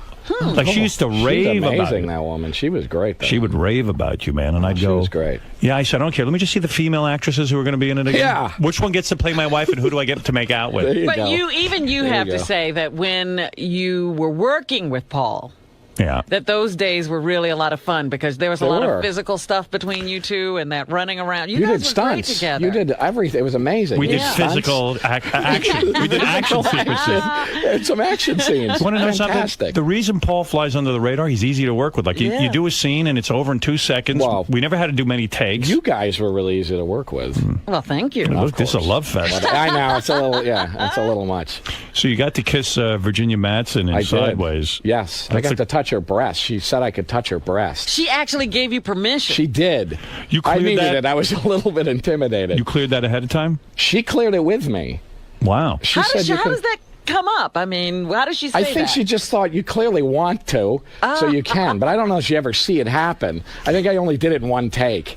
You know what's weird? Made me nervous. I mean, my one big acting experience, I got to do a bunch of makeouts. You really got to make out with her. And I just put my hands on her tits. You just did it anyway. I didn't care. And she didn't care. No, she didn't seem to mind. Of course not. No. That's what they call chemistry. Virginia wouldn't have minded either, but it made me nervous. But I think, Howard, I see actual surprise on Mary's face in the movie. You're reading too much into it. Yeah, I think so. You're reading too much. I remember that scene on the steps of the church when they're walking out. You just touched her breast. And you grabbed her. He grabbed her. It was crazy. Like, the scene didn't even say make out. Right. Really? We had just gotten married, and we're on the steps, and I grabbed her. I started kissing her and grabbing her tits. Yeah. And you're telling me it was That's surprise on her face. Just like real life. Just like real life. Whenever you get married, you grab your wife's tits. Hopefully, yeah. Hopefully. There was one scene where I had to give her it didn't even call for a kiss. She was pregnant, and I just go over and I kissed her and I Right. started feeling up her tits. Why not? And that's the thing, is you're given license to do that, which is nice. In your new movie, Ron Howard's daughter's in it. Yes. And she's like, according to the things I've read and what M. Night Shyamalan said, she's almost naked in it. She is pretty much. She's got a shirt on. That's basically it the whole time. Do you make out with her at all? No. Now, you've worked with Ron Howard, and now you're in the movie with his daughter. Yeah. She So looks do you- a little bit like him, which was weird. It's a little I mean, odd. she's pretty. Like but a it's pretty like him. his face a little bit on this woman's body, which was kind of weird. But don't you fall in love with her in the movie? Yeah, there's like a weird sexual tension thing that they kind of backed off a little bit on. Right. And no one bought it? Maybe, I don't know. And so, yeah, that may be it. But I don't know. So there's a kind of a sexual tension thing, and she only has this shirt on the whole time. Wow. And they were really concerned about her ass getting exposed all the time. That was basically all they cared about. I mean, when you're on the set, they're like, hey, her ass is sticking I had out. to run around with her all the time, and so her ass was always like popping. She has some crazy, weird, crazy, weird ass. She does? No, she's a nice ass. She's got a but great ass? She has a very nice ass, but she had some weird, like, fleshy thong thing on. I don't know, but anyway, all they cared about was her ass getting exposed. Did you ever actually see her muff? No, I don't remember seeing her muff. No, You probably but I was did. holding her, so I couldn't see her muff. Yeah, it would have been odd. I never for you saw. To No, try never to saw anything. get a look at that. I gotta see what you're up to in this movie. I really do. It's a good movie. It's a great movie. Now, you were the odds-on favorite to get the Oscar for Cinderella Man. That's what everyone was saying. Really? And then Shithead got it. No. George Clooney. He's a good guy. I'm just kidding. I don't know him, but he seems like a good guy. Yeah, but he wasn't that everybody's good. in love with him, I didn't see that though. movie. Yeah, it was just like a love fest. I heard that movie was unwatchable that he won I for. didn't see that movie. I never saw it. He won for Good Night, Good Luck, right? No, for the other For one. Syriana. Right. Syriana. Ugh, that is unwatchable. I tried. I still don't know what it was about. Yeah. That's how you win Oscars.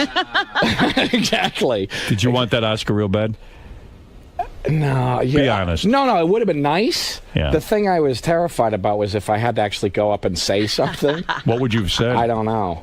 No idea. No You had preparation. called it. I tried to prepare something. Did you practice? A little bit. Where did you do that? In your house? Yeah, in like my living room. Did you do it in front of your wife? or No, did you do it in never. the- No, she would have just Laughed. Oh my God.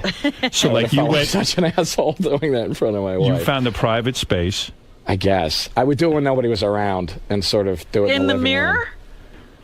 No, because I would have thought I looked like an asshole. So you doing got it. up and you went like, ladies and gentlemen, thank you for this award. I don't remember exactly what I was trying to think of, but I was trying to think of, like, you can't just do the laundry list of people's names. That's boring. But then if you do the other thing, you inevitably look like an asshole. Right. So where were you going with I this? don't know. I don't really remember. Thank How God. far into it did you get into the fantasy? I got pretty far. I got pretty deep into it sometimes. Because there definitely were times you're like, wow. I could win this. I could. And then you're up. I did think I could, so I better have something to say. You absolutely I know. could. I thought I could, so I better not screw it up. Now, did you feel, because there was a lot of, when Sideways came out, Yeah. there was also a lot of talk, and then there was the big snub. Hey, you didn't even get nominated. The big snub. Yeah. You were shocked about that. No, not really. Come on. I wasn't. You did a good job. What was hard was everybody being all like, oh, buddy. I'm sorry. Yeah. That was bad. That was the worst. But I didn't actually think I deserved one for that, honestly. Really? I think I'm better in private parts than I am in that one. Let me hear your Academy Award speech. I'm trying to think. What do you say the second you get up? Good evening? Are you a good evening guy? No. that would have been good. Something Hello? like that. Did you consult with anyone? Because you know a lot of writers. Maybe somebody could have My written it. wife kept saying, get somebody to write it for you. Right. And I was like, no, then I'll really sound like an asshole because I won't be able to memorize it or anything. You should have been like, hello, peoples of Earth. That would have been great. I'm trying to... it wasn't anything interesting. Who would you have thanked? Would my name have been in there? Yes, I was. Get out of here. I was going to thank you. I was going to thank you. Now you fucking. I was going to. No. I was going to thank you. Yes, but I was like, who am I going to lose if I thank you? Like, who do I cut and then thank you, and they'll get pissed at me. But I was going to. I was. If you would have thanked me, I wanted to thank you and Betty, and I would have thanked you. Oh, wow. Sure. That would have really been a surprise. But he didn't remember your name. I couldn't remember your name. But I would have thanked you and Betty, absolutely. Wow. I would have. Do you know that would have knocked me on my ass? I would have been great. Can you That would have been the best you would thing. have fainted if at I would home, have. Yes, I would have. Your name was mentioned on And the when I Academy did it in Awards. front of the mirror, all tearful, your name came out. Because I even notice when they do press on you now, a lot of times they interview, they drop out the private parts sometimes. Not all the time. But I mention you as much as possible. You People do? still ask me about it all the time. Can you imagine if you would mention me on I the would Academy have. Awards? It would have been even great if you said, that scumbag Howard Stern. Just imagine if the audience went, oh. Imagine I people think people booed. would have loved that. No, imagine people walked out there in your speech. That would have been great. That would have been great. You know, ladies and Walking gentlemen. out during my acceptance Ladies and speech. gentlemen, oddly enough, I want to thank Howard Stern. People just get up and leave. Yes, out of the That would have been a great way to start it. Oddly enough. Oh, I would have loved it. I would have done it. I would have done Oh. it. And I'm sorry I didn't do it when I won the thingy, SAG award. This fucking SAG But I award. was fucking surprised. So I blanked. I blanked. Wow. I don't know. I had some warm thing I was going to try to say, but I don't know what it was. I think warmth would have been the way to go for you. Nah, it would have been. Nobody. I would have. Or you could have gone like Jim Carrey, kind of funny. I can't Or do that. you get that Italian guy. You jump up on the chair. You go for sentimental. You thank your father. You know what I mean? Couldn't do that either. No, that's a little too personal. Yeah. Where do you go with this thing? I don't know. So Maybe it's thank better God you it didn't win. happen. Maybe That's what I'm saying. Do you think You that would have been it. I would you have would have thanked been you. overwhelmed by emotion? That was it. That would be it. Would you be one of those guys who would be caught by surprise and all of a sudden you're crying? No, and I don't think I would have been crying. No? But I think, No, I don't see you crying. No, I don't think I'd crying. I was worried I would start laughing or something, like uncontrollably. So now you're a multimillionaire. I'm a multimillionaire. Yeah, you really are. living in Brooklyn. I guess I am. Multi is, more than like one. You will not move to Los Angeles? I like Los Angeles, but I've never had to. And that's something you just don't see on the radar. No, I'd be fine. I just have no reason to. Has your really. life changed as a result of all this money? I mean, are you buying anything? I bought a nice apartment. You did? I got a nice little house in L.A. Oh, you do? Yes. Ah. Yeah. Now, here we go. Yeah, but I don't. Real estate. I'm never out there. Real estate. Real estate. Real Smart. estate mogul, Yeah. Real estate mogul. So I try to buy as much real estate as possible. Why didn't they- 'Cause I figure that's a good investment, right? Why didn't they approach you to be Lex Luthor in the Superman movie? I don't know. I was shocked by that. That would have been good. Yeah, you could have pulled that off. I played a bad guy in a thing that's coming out next year. This action movie. I played a really good bad guy part. You're hardly ever home now. I mean, you make movies almost all the time now. Now you're in demand. Yeah, but I try to stay home as much as possible. I don't like to work that much. Most of these films are made in L.A. No. No? No. I would go to Prague. I go to Canada. I never go to L.A. Where did Shyamalan make this movie? Philadelphia. In Philly? Yeah. No kidding. Well, Yeah. you get the shaft on a lot of these locations. I go to Cleveland, Philadelphia. Didn't you ever Eastern Europe is see awful. that, I don't go to good places. tape by the actor who says, no, you pick your roles by where they're going to be shot? No. Michael Caine said that. Yeah. But nobody offers me Hawaii and stuff like that. You need to get Hawaii. I know. I never go to nice places. How many movies have you made this past year? You made, of course, Lady in the Water. 2 this past year. 2. Actual years. Calendar year 2. And now you got 4 movies coming out? I got a couple movies. What do you got coming out besides Lady in the Water? Lady in the Water. I have a movie called The Illusionist with Edward Norton.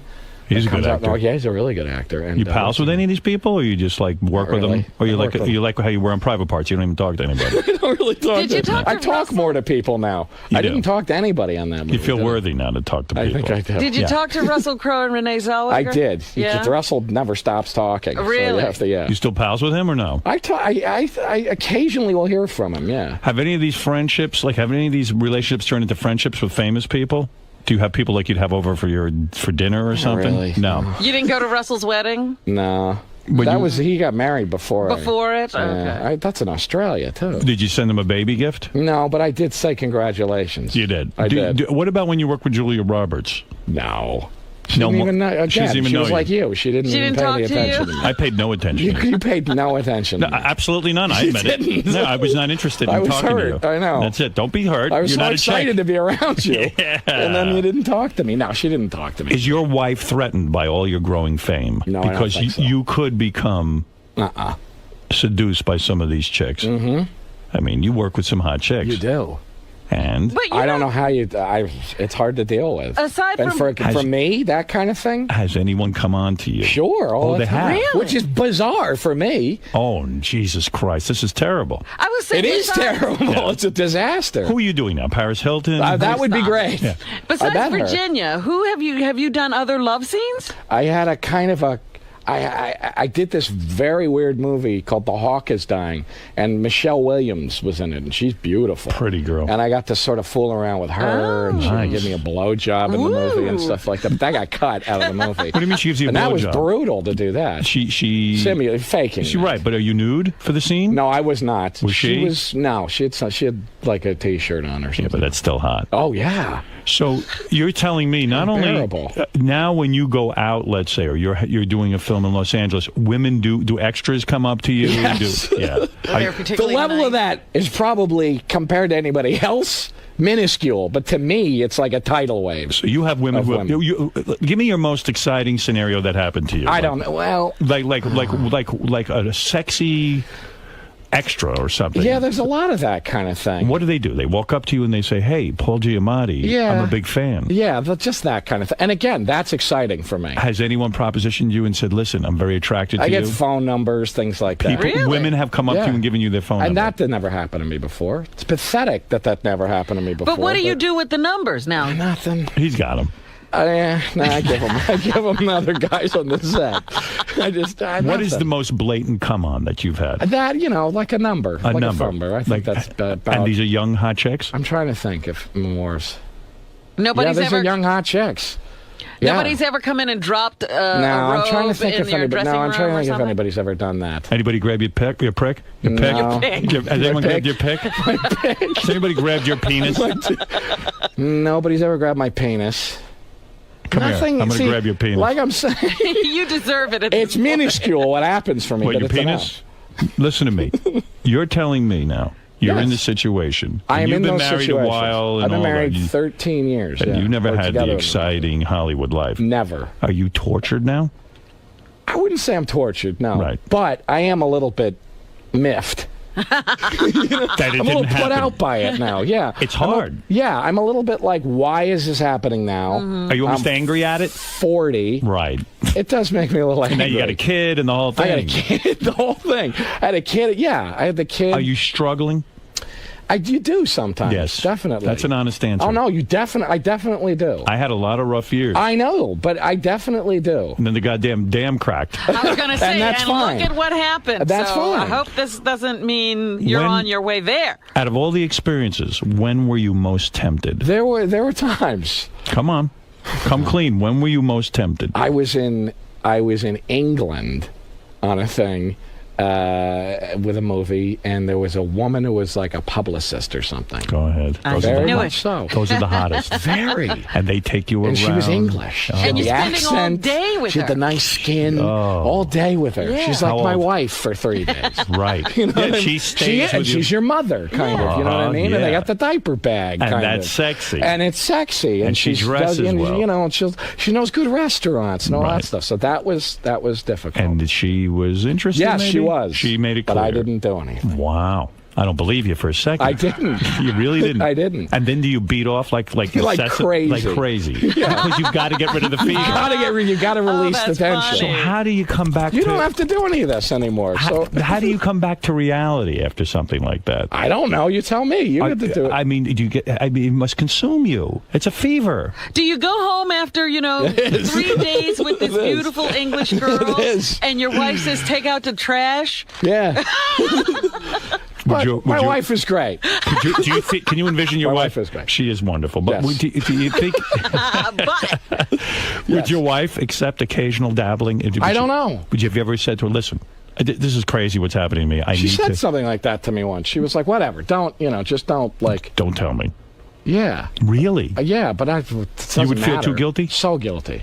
That's the problem. Would you but think not you just had guilty to because tell? I wouldn't want to screw it up. I really wouldn't. You wouldn't? And the guilt would screw. I wouldn't. No, I really wouldn't. How far would you go? Me without that, I'm like in the gutter with like a. Right. Seriously. I hear you.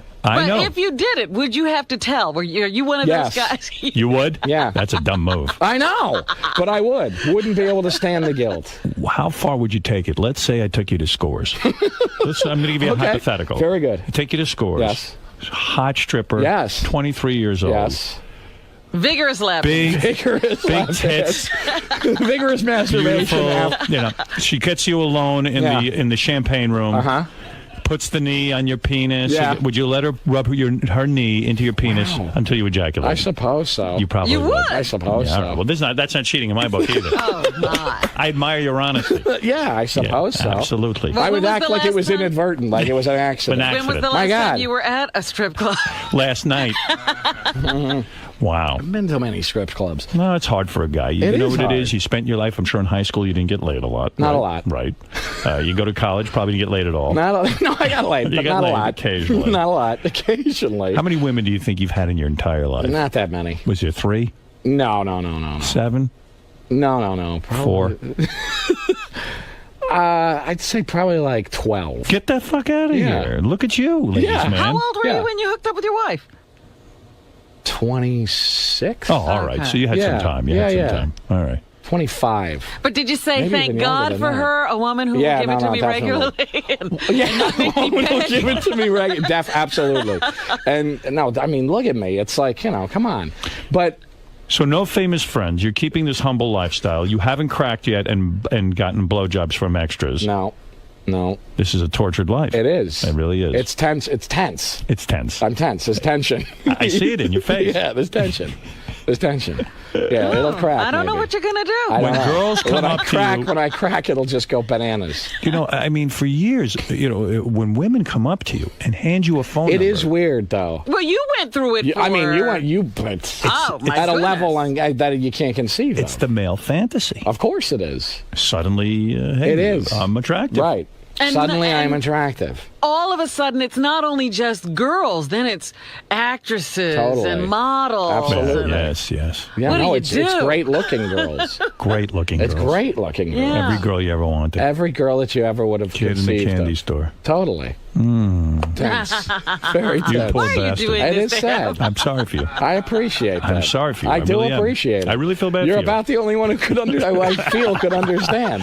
You really are. Yeah. This is why I wanted to thank you. What are you going to do? When I won an Academy Award. I wonder what you're going to do. I wonder what I'm going to do. I know what you're going to do. What do you think? What everybody does. What do you think I'm going to do? I think eventually you're going to crack. Really? Yep. I do. Awful. Giamatti, I see right through you. Yeah. You know, we met a guy That is awful. named Billy Bob Jesus Thornton. Christ. A little guy named Billy Bob Thornton. Of Sling Blade. He cracked when he was like 7 years he's old. He's cracked in the head. No. He has no guilt. Remember he cracked when a long we time first ago. met him, he was a humble, Howard, I'm just a guy. I got a wife. I got some kids. Really? And look at how crazy he He's gets. crazy. Have any famous chicks given you their phone number? No. No, all right. We're not there yet. We'll get there. No. Models? You think so? Oh, yeah, you'll get there. Famous chicks, no. I don't think any of them would care that much. You'll probably be in a movie with, like, who can I see you What with? would you say? You'd probably Kate Bosworth, one of those types, Paris Hilton, one of them, Sure. you know. Yeah. And, I think it'll be more one of the more. I met the, what's her name? Nicole Richie. She seemed interested. Nicole Really? Richie. Yeah, I could see you in a movie with Nicole Richie. She seemed interested. No, but I could see you like a very serious actress who That's what I was understands. going to say. One of the, The more real, like, actressy actresses. It'll be the real heavy, like, intense level. Like a Michelle Williams type, that type, There I you can go. see. And then it's Brainy. Yeah, and you're going to just go fall head over heels in love with her, and then your poor wife's going to be there all Could be. alone. It'll Could be be. like, Anne Bancroft and Mel Brooks? Mel Brooks, that thing. Yeah. How It already is nice. like that with my wife. It's already like that with That's my right. wife. So, now. Mm-hmm. But you're still attracted to your wife? Yes. Or you're just in love? No, I'm still attracted to my wife. And you still have sex? Good looking. The sex says, Yeah. 13 years. After a kid, too. Oh, forget it. Forget it. Were you there for the Don't birth? throw up. I was. You were? Yeah. That is not a pleasant sight. Women should Intense. stop that. I guess. Yeah, it's intense. Did they cut the vagina? Well, no, God, what do they call that? The episiotomy. Episiotomy. Jesus, that sounds awful. That's rough. I've seen that. God, really? That's a tough one. She had a cesarean. Oh. Yeah. Oh, boy. Got that. Yeah. Yeah. They take the whole bag out, the whole thing. You saw it? I don't know what I saw. It was brief. Why do women insist on wanting men to see that? I don't. She didn't really. The doctors were like, come on in. I think she would have been like, get the hell out of here. Right. She's so tripped out on the stuff they give her anyway. She spending more of your money now? She's shopping, getting better clothes? She spends a lot of my money. Do you ever say to her, hey, look, calm down? No. You let her do it. Yeah, she was I with you spend from a lot the beginning. of my money now, too. That's right. Yeah, but there was no prenup, so she's in for the full prenup. She's not going to get a whole hell of a lot. This guy didn't have a penny. Yeah, I mean, you know. And still she's not going to get a whole hell of a lot. This is a real leading man role, Lady in Water. I guess so. You feeling pressure? No. Why? I don't know. I mean, it's like, I don't know. I just don't think of it that way. I'm fine playing the supporting stuff, so it's okay. If the movie does well. If it does well, then if it does over $100 million, I'm telling you, you'll have leading man roles. Well, that's fine. And that's great. And you want that. Who do you pattern fine yourself with it. after? Whose career would you like to see your career? Billy sort of Bob Thornton's got a good career, you know? There you go. He plays some really interesting characters. You ever going to act again? You should. Hell yeah. You should. I was talking tonight about putting me in his next film. That would be great. He wanted to be the lady in this That movie. would be great. I wanted to be the lady in the water. That would be great. I'm telling you. I'm ready to act great. again. I'm ready to act again. You should. I need to do a film. You wouldn't play yourself, though. No. You would act. I would play someone else. You should. I'm good. You were good. I even told Knight. You know, he said you were the best living actor. I said, I think I'm better than Giamatti. I think you are. Honestly, I did scenes with the guy. And, I think you are. You were not that impressed. I thought I was much better. You were. You were great. Thank you. You made me. You brought my game up. You definitely did. I'm surprised people didn't listen. I'm surprised. Didn't people want you to act? I got offered a couple. They wanted films you to play yourself. No, shitty films. Oh, though. shitty I didn't films. like the films. I'm not going to do a shitty film. No, you made. That's a good. You made a good movie. People don't realize I You made a a good classic. villain. You made a good movie. Thank you. Now, let me ask you something. When you get So did you. before this whole big success, you know, did you just take anything? You would just do Oh whatever. yeah, Of course he did. How do you think I got him? Oh yeah, $10,000. Oh yeah, You could I have took had him. You didn't even anything. read the scripts. Oh, I took anything. He went from circus clown to big Yeah, I actor. did some weird shit. I did anything. All right, give me the honest answer. Lady in the Water. Is it a great movie? I think it's a great movie. You do? And that is an honest answer, yeah. I would say if I didn't. Are you great in it? Yeah, I'm okay in it. I don't fuck the movie up. Right. Yeah. That's all that counts. I'm good enough in it that I don't screw the movie up. What was your worst movie and what is your best movie? My worst movie, that's hard to say. You don't know. I know a lot there's, of bad There's movies. plenty. What is your best movie? Private Parts. No, really. What is your best movie? What is your I best like you that said- American Splendor movie. I thought you were great. I think that's a good movie. You're terrific. Thanks. Listen, I feel your pain. Thank you. I do. Seriously, I know you do. Paul Giamatti, I am so proud of you. Thank you for having me. I am truly, truly proud of you. We root for you because you're our bro. I appreciate that. You are part of the family. Thank you. And let me tell you something. When I saw you act the first time, Yeah. I could have cared less. But when I saw you act the first time, you made Thank it you. easy for me. Thank You you. were kind to me You made because it easy for me. That's it. And Okay. we speak your name. Paul I Giamatti. hear good things. We speak Well, your name. this is you are my hero. You've always been a huge figure in my heart. Well, thank you. Thank you, sir. All of you. And I don't believe you would have mentioned me at the Academy I Awards. would have. Thank you. Thank you. The great Paul Giamatti. Thank I'm you, going to sir. take a break. And by the way, say hello to David Letterman. I was rude. I didn't introduce you. Paul? Yeah. Hi, how are you today? You know, Yeah. I just want to ask you one question here. Hypothetical question for you.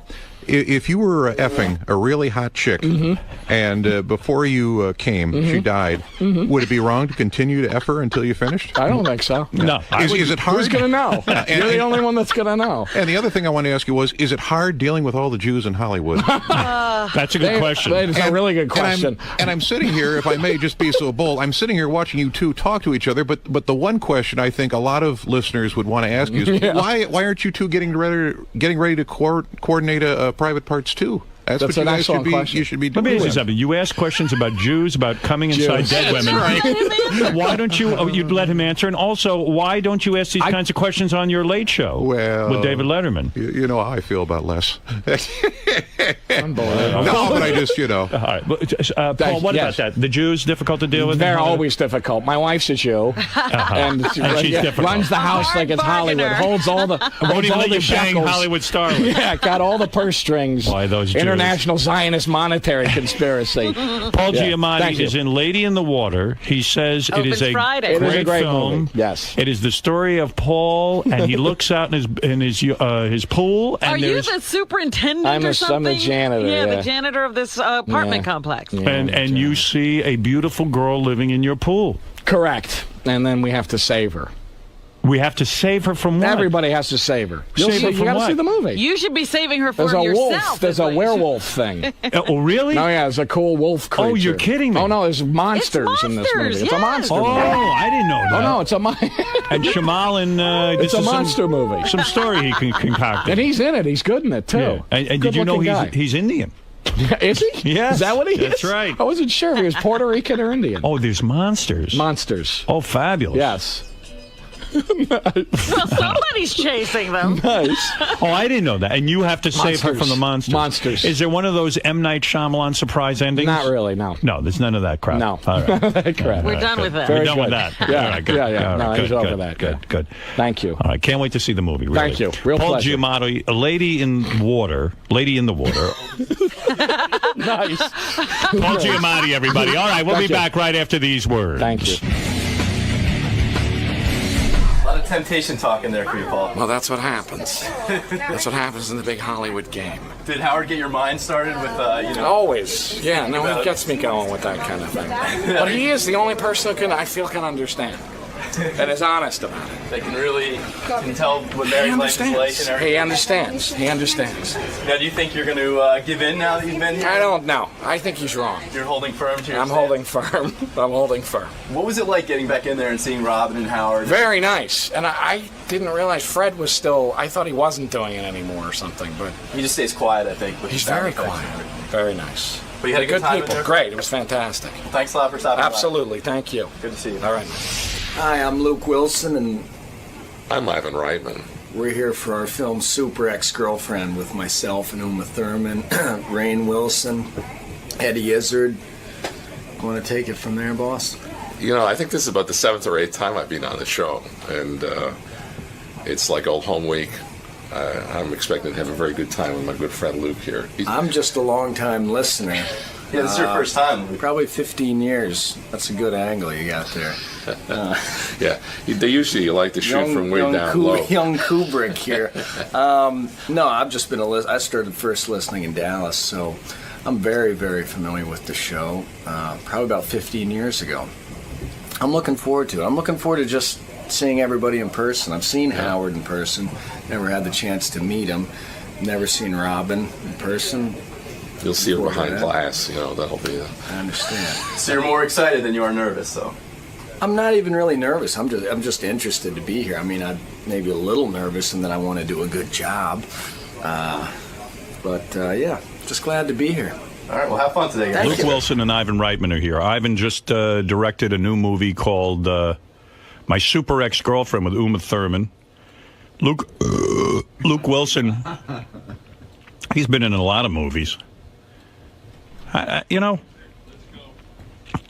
there's Ivan. What do you mean?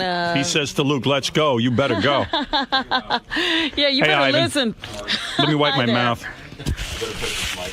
Yeah, you're almost erupting over there. Get yourself together. Don't throw up while they're in here. You know what happens to me? I've got like 3 seconds to eat, and we're reading those live commercials, and I eat real fast, and then I feel like I'm going to vomit during my interviews. You're having a lot of problems over there. Anyway, let's get those headphones on, Gary. Working on it. All right, there you go, brother. Hey, Ivan. You seem even more relaxed. Oh, I'm practically asleep right now. You know what it is? Well, you have way too much room in here, that's for sure. You think this is too big? Look, and you're so much easier to look at. You're actually lit, which is wonderful. Ivan comes in a room and then completely can analyze it from a television and film. So good. Yeah, we love it here. Yeah. Gary took me through yesterday or 2 days ago when I was here for a second for some of the other radio shows. I was just amazed. Isn't it something? See, it looks like we arrived. They Satellite. spent some big bucks on you. Oh, yeah. Satellite is a weird thing. Like, you come into this environment, and there's all these different radio stations happening at once. And it's really exciting because you're not really competing with everyone. You're hoping, like, if I suck, you can go tune to one of the other channels, and I hope they're good, which is good. Because you have a lot of stock. I know that. So I'm a big believer in this company. I really am. I like how they'll tell you about other shows going on during one show. They'll talk about another show that's happening. I will play other shows during our show. We'll listen. I mean, what do we care? When things get a little light. If I got nothing to do, I'll put on the Playboy channel. Sit and listen to that. Why not? Yeah, we came in here, hustling My Secret Ex-Girlfriend. And what was great is they lined up 6 different shows in a row. You tape them all. Yeah, you stay in the same building. And everybody has a different personality. You just said the name of your movie wrong? No, it's My Secret Ex. No, it's My Super. Oh, it's My Super. Jesus. Yeah, it's not a secret. It may be a secret. I'm actually listening to you. Ivan, wait a second. What happened? What happened to the Freudian slip? When do you? It's okay. I'm gone. All right. When do you get the name of your film wrong? My Secret Ex-Girlfriend. The guy on the hip hop station was calling Ivan Raymond Reitman. Who cares, right? As long as they promote the film. That's the way you got to look at it. Well, Luke, first of all, pleasure to meet you. Very nice to meet you, too. Someone had told me that you and your brother were big fans of this show. And that maybe I had it wrong. Is that true? Or have you ever heard of this show? Me and my brother Andrew were particularly big fans. Now, Andrew's the brother we never hear about. Yeah, the one we don't know. Yeah. But is he another actor? He's in the business, too. Yeah, we all work together. Isn't it horrible that everyone has to be an actor in the family? Wouldn't it be nice to have somebody who wasn't an actor in the family? It'd be nice to have a litigator in the family. Oh, yeah? What's going on? No, nothing. You getting a divorce? No. Nothing He's never been married, But no, I've right? been listening He's a since single guy. Probably 94 in Dallas. That's Yeah, when I first started listening. I hear you get laid tons. That drives Ivan nuts. It makes me crazy. Well, you know what it was like with you. When you were shooting, I know. So you know all of yes. them. You got the moves. You understand my personality. That's it. I'm the guy that's been married for 35 years and just watches his single friends with envy. And Ivan made a beautiful movie for me about how faithful I am to my wife. And then, of course, the marriage ended right after we finished making the movie. Did the movie I kept have telling any Howard, influence? please do not get divorced. Yeah. Ivan saw things were shaky. He goes, you got to do me a favor. You can't get divorced for 2 years. I go, what do you mean? He goes, we're making a movie about how good your marriage is. I said, I missed that. I didn't really realize. You're right. And you said that to me, and I woke up. I told Howard, this is the greatest propaganda movie ever made for a man. It was. Yeah. Women are going to think you are the loveliest, greatest guy. And I am. I know. I am a lovely it's guy. true. It is true. But then when I started dating, just to torture Ivan, I would bring girls around. Did you? Oh, yeah, I loved it. Ivan would have the proper reaction, go, you motherfucker. That's what you needed. You needed that shot in the arm. He's not exactly happy for you in that situation. No, he's miserable. He says to me, walks into my apartment, he goes, oh, this is ridiculous. You're going to be divorced. I go, what do you mean? He goes, this is a really nice apartment. And you're going to be here, and you're going to have girls up here, and you're going to be fucking. And, this is a bachelor pad. This was when he was still married. He takes me to his extraordinary apartment. And they're just building it. It's not even finished. I just took one look around. I said, it's over. And I was still happy. I mean, I was relatively, and he goes to me, oh, your marriage is over. And I go, it is? He goes, yeah, look at this apartment. You can't stay married if you have an apartment like this. And he was right. Your family's in complete denial. He was saying he was happy, but he was building an apartment. Yeah, I didn't know. Manhattan. But it took Ivan to inform me that this was the end of my marriage. So I heard a funny story about you. You got banned from the Playboy Mansion. Yeah. True? Yeah. And you were so upset that you called them up and begged them. Because I've been to the Playboy Mansion. You do not want to get banned. First of all. No, and how bad is it when you've been banned and then, the big, like the Midsummer Night's Dream comes around and everybody's getting geared up on that Saturday. And I mean, I felt like I was 8 again. I was like, and I'd try to convince, my friends, could you just, when you see Mary, Hef's right-hand woman, she's kind of a tough lady. Right. But no, I had to make a tearful phone call. Mary, this is Luke Wilson. And I know what I did was stupid and it was wrong. But you're not kidding. Hef has been so good to me over the years. Why did they ban you? And why did they ban you? Yeah, I went to a party and and I brought my friend Steve Eckelman. And I just went up to the door to get, at that time they had 2 tickets, and so you'd hand them in at the door. And I said, yeah, it's me and my brother Owen. they said, okay, here's your ticket. Where's your brother? I said, he's walking around somewhere. You just give me his ticket. I'll hand it to him. Yeah. They said, we need to see him. So I bring my friend Steve up, and this is a few years ago, so I thought maybe this security guy doesn't know who it is, and they said, that's not Owen. And then a girl in line said, that's not Owen Wilson. I was like, would you shut the... Well, you know, the Playboy Mansion, and I've talked to guys who really go there all the time, it is a very strict thing. If you get invited to a party, you are not allowed to bring... there are no substitutions. They don't want a lot of guys in a there. great way, yeah. They don't want a lot of... They don't want it to be a sausage party. Right. It's cool. Half a genius. And he knows he doesn't want 50 billion guys running around. So the guys have to be famous. That's your ticket into the Playboy Mansion. And if you say your brother's coming, who is famous, okay. Right. But if you deceive them in any way, that's it. You're done. Right. And, you know, you think, what's the big deal? Imagine going to a party where Playboy Playmates are like half naked and want to have sex with you. That's why I was crying on the phone. You literally cried. You're not joking. I mean, my voice was quavering. I didn't actually break down. But then, you know what's great at the Playboy Mansion when girls up there are complaining, like, gosh, it's just like all girls here. I said, now you know what it's like for us at regular parties when it's just... It's the truth. And, you know, I know that I once said at the Playboy Mansion, I said, hey, there's a girl who wants to come. They make you fax a headshot of a girl who wants to come. And if the girl is ugly, they tell her. They say, you can't come, you're ugly. You get turned down, you pretty much know. You're not hot enough. You're not hot enough to come to the party. No wonder you're crying when you get banned from the Playboy Mansion. A year and a half. I said I've learned a lot in this last year and a half, Mary. And I've grown a lot in this last year and a half where I've missed 8 different great parties. And did she say to you, listen, what you did was terrible. You pretended your brother was there and he wasn't. Yeah, to her credit, she did. I mean, she had a little talk with me, and I got what she was saying, but she did take me off the DNA list. Oh, you're back on now? When they told me DNA'd, I said, what does that mean? They said, do not... I mean, my heart dropped when they told me I was DNA'd. Do not allow. Yeah. Wow. Do not admit. Do not admit. Now, was Owen still going to the parties? Oh, yeah. Everybody was. Everybody around me. You know, it'd be Hep's birthday. It would be the Halloween party, the craziest party of the year. And I mean, and how would that come up? Like, in other words, you would call and say, listen, I'm coming to the party, and they would say to you, no, you're not allowed. No, they told me that night where I tried to get my friend in that I was... They actually let me go to the party that night, but then the next time the party came up... You were out. They told me I was... Did they throw your friend out? Yeah, they didn't. He never got it. But I still went. And then that motivates you in your career. You go, I got to have another big movie, so they'll let me back in. Yeah, you do. That's it's true. a great motivational tool to make a hit. He's become much more famous since then. So. Yes, so now... But you can always get DNA. Have you ever banged a Playmate at the Playboy Mansion? No, I haven't. All right, you're lying, right? No, I'm not. No, I'm not. It's a straightforward shooter. Come on, what are you talking about? Unlike you, Howard. Come on. You're telling me you never hooked up with a Playboy Playmate and then brought her back to your house? I've never done that. I've given a couple a ride home. Nigga, please. So there was action in the car, is what you're saying? I've had, that is you've had true. action in the car. Yeah. Okay. That's fantastic. Speaking honestly. Yeah. Wow.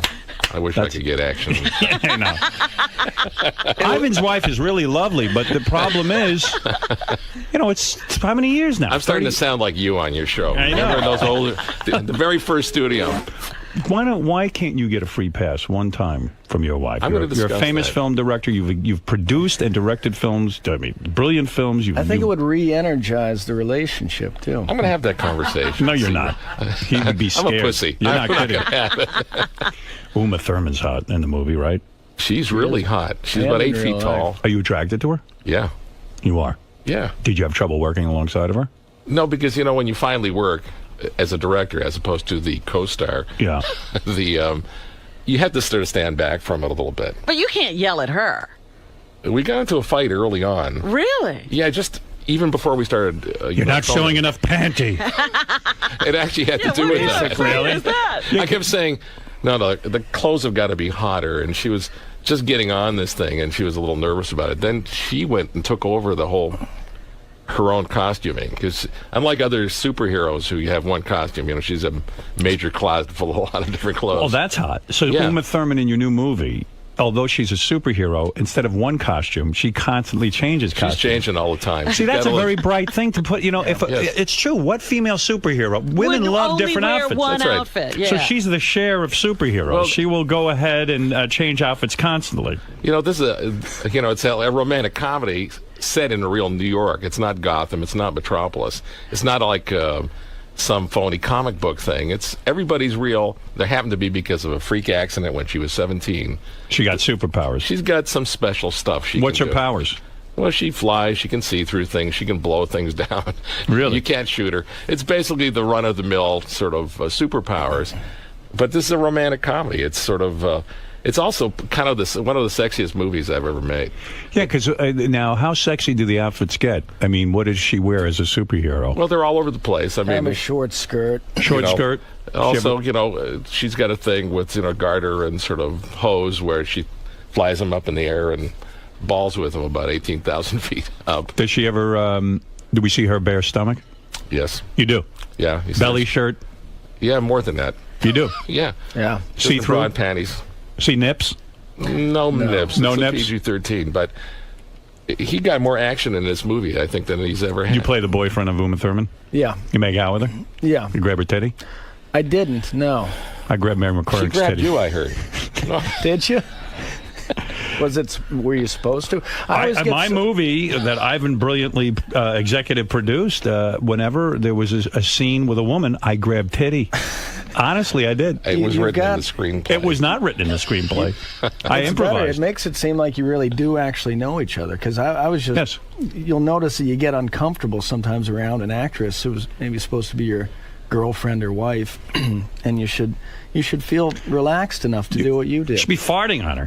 I mean, really, that's what goes on in real... You see, I am an incredible actor. I knew in order for this thing to be real, I should go home and fill up my wife's titties.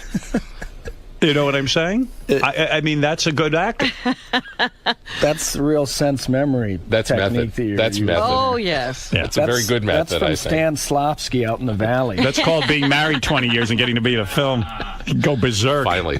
Yes, it was the really best dressing room I've Did ever seen. doing the movie affect the marriage?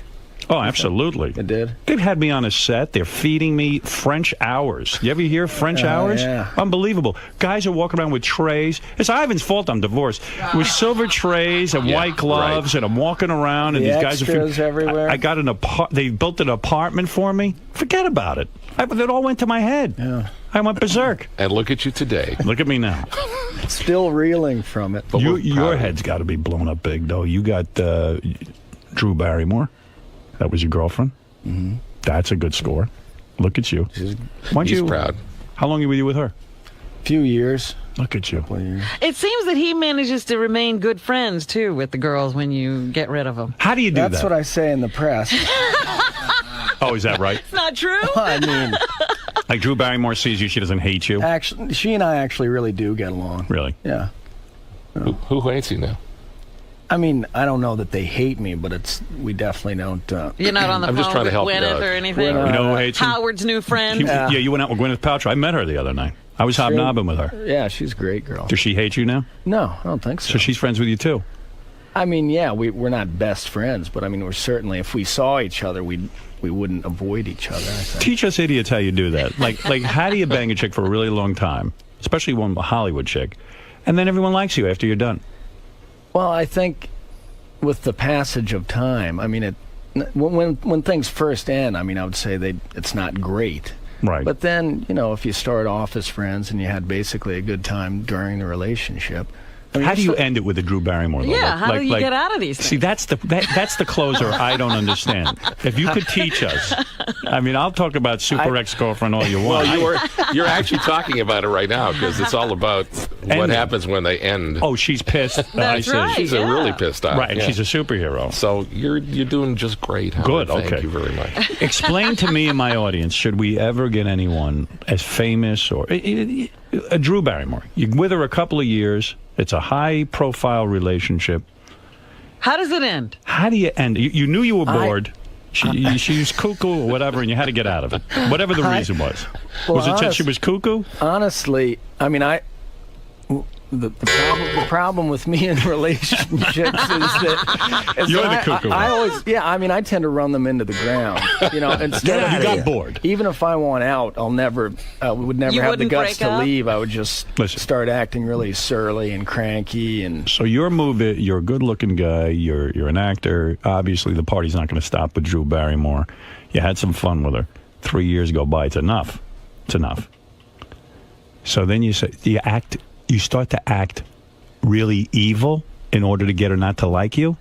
Is that what you're saying? I would say I was just kind of being myself, and that I wasn't happy. So you go to her. She wasn't happy. I wasn't happy. So you go up and you go. She left me.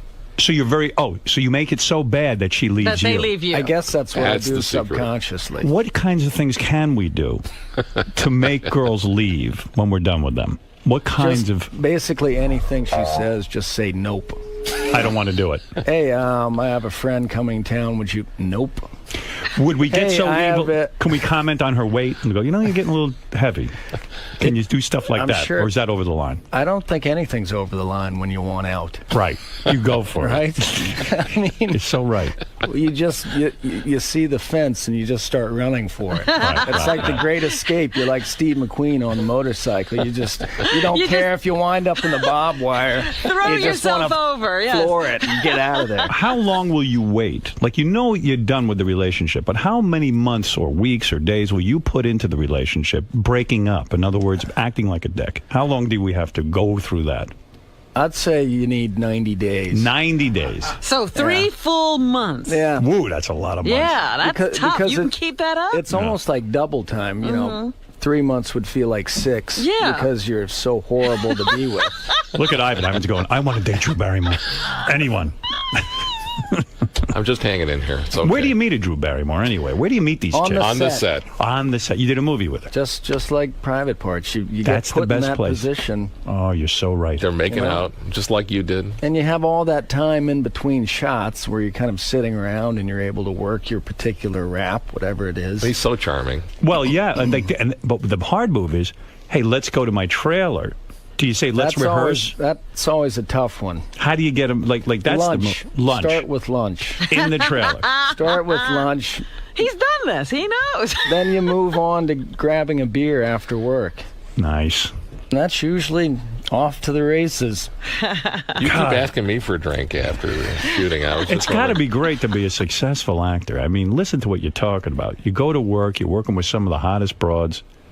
You're eating lunch. You're rehearsing. Free lunch. I eat when I'm working. I you put on eat weight, so right? much. Yeah. You get 3. It's like being in Ivan prison. Knows how 3 to cater. hots in a cot. Yeah.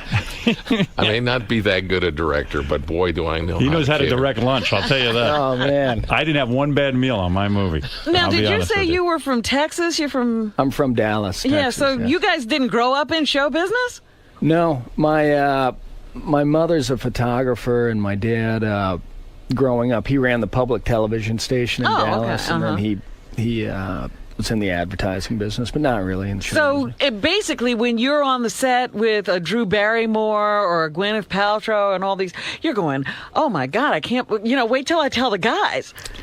Yeah, somewhat. Oh, the phone calls must be fast and furious, like you finish up with Drew Barrymore. And you're like, Owen, guess what? You're not going to believe this. Drew Barrymore just blew me on set.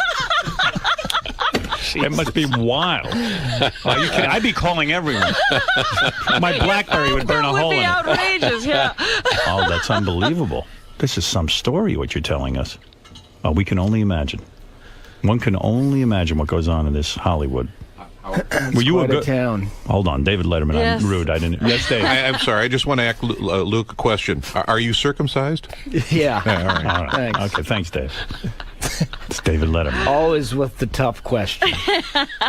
Evil Dave. Must be while you're like, Drew Barrymore's blowing me. That's nothing. Lindsay Lohan's over here giving me anal. You and your brother must have some conversation. It's fabulous.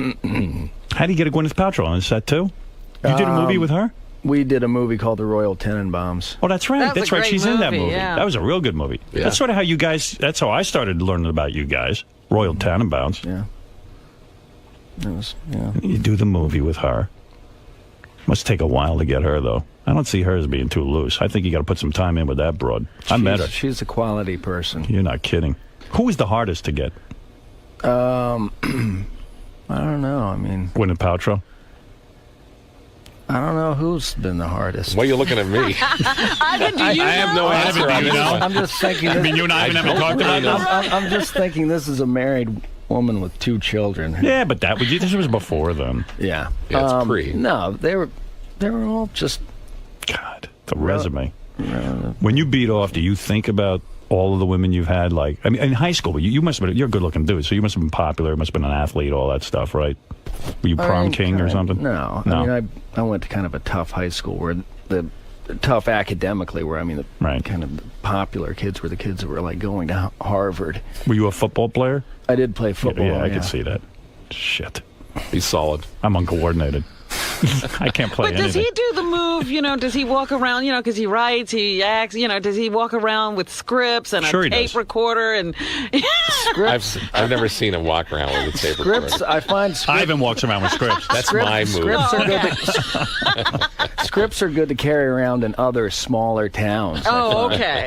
I'd be too embarrassed to do it in New York or L.A. That's but say honest. you're in Phoenix. It'd be great to kind of walk into a restaurant alone with a big red CAA script. He doesn't need to walk around with a script. That's too subtle. He just takes his penis out of his pants and walks around like that. Just unfurl it. Hey, I haven't seen Ivan in a long time. I meant to congratulate you on your son's success. Yeah. Oh, thank you. I thought your son was nuts going into directing. When you I have know. a father like Ivan I Reitman, did too. why would you go? I mean, I used to look at this kid. I take go, that on, yeah. Go, what a dopey kid going into directing. But he directed this huge movie. It's getting critical acclaim. Are you happy for your son? Oh, I'm thrilled. It's got to be great, right? It's amazing. I mean, What's when the he was name of young, that movie? Thank You for Smoking. I haven't seen it. You know You the haven't? name of his No. movie, huh? Doesn't know the name of his own movie. It's my super ex-girlfriend. But Right. That's the name of your movie. thank you Super for ex-girlfriend. reminding me. Right. But, the first time he was ever in a kind of public sort of show business thing was on your show.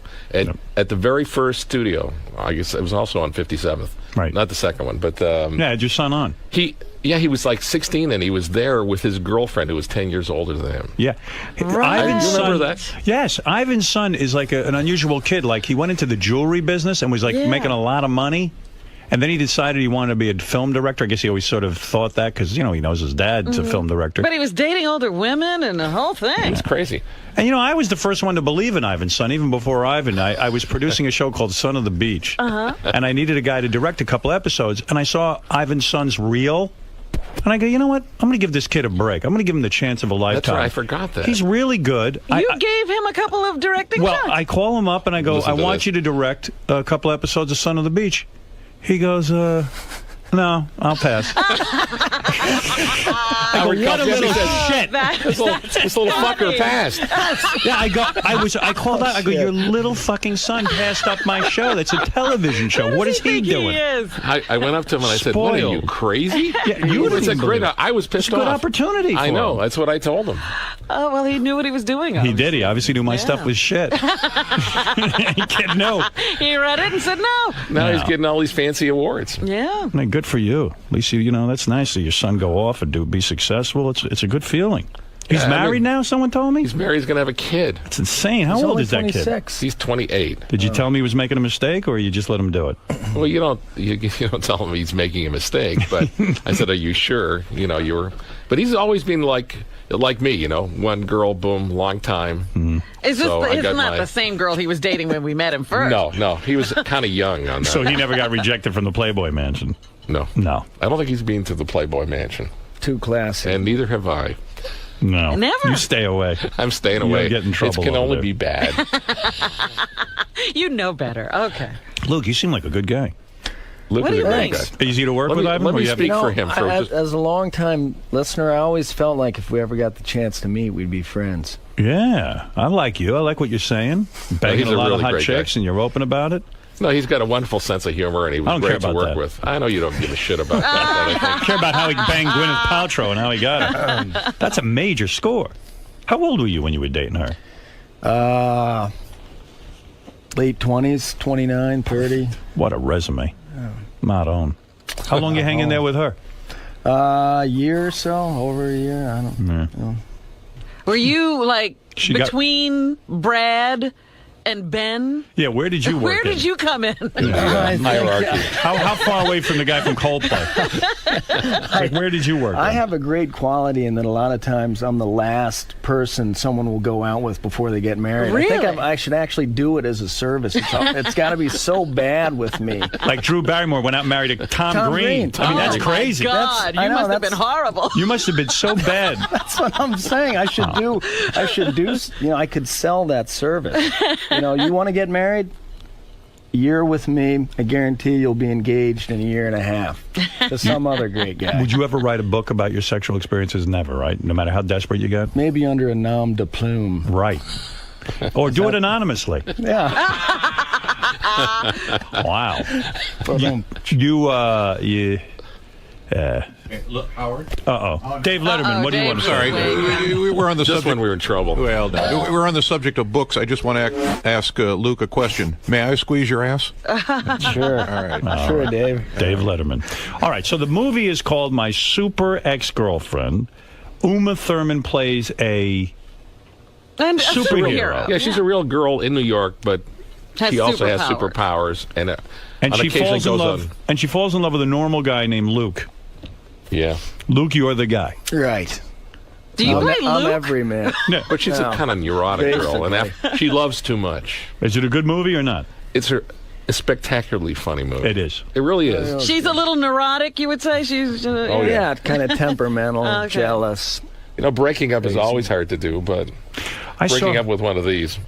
I met Uma Thurman at a party the other night, and she, you know, I'm really hobnobbing. Don't get me wrong. Yeah, you're rubbing shoulders with Not the same everybody. guy anymore. No, Is absolutely this not. all out in the Hamptons? Where are you meeting all I this? was invited to a party, and Oh, it was Gwyneth Paltrow was there, your old squeeze.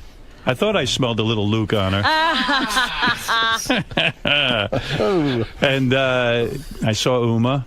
Boy, she's attractive. She is. Boy, you just want to nail her hard. I would think you nothing two would be happens? attracted being kind of two tall people, wouldn't you? And she It's like gives the being- impression that she wants you. You know, like I'm sure she didn't, but Very seductive. I feel like maybe Well, she's very sexy, I think, Yeah. in real life.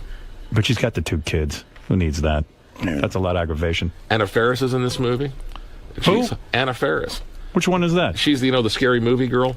It's a really funny, Oh, really okay, beautiful sure. blonde He girl. probably doesn't- She's very funny. Yeah, know her. Real hot. Yeah. Yeah. And really likable. He gets to make it with both of them in this movie. But nothing going on in the trailer this time around?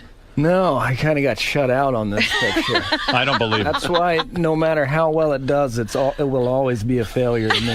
You got a girlfriend these days or what? I do, yeah. She's a beauty. Oh, yeah? What'd she do? Model?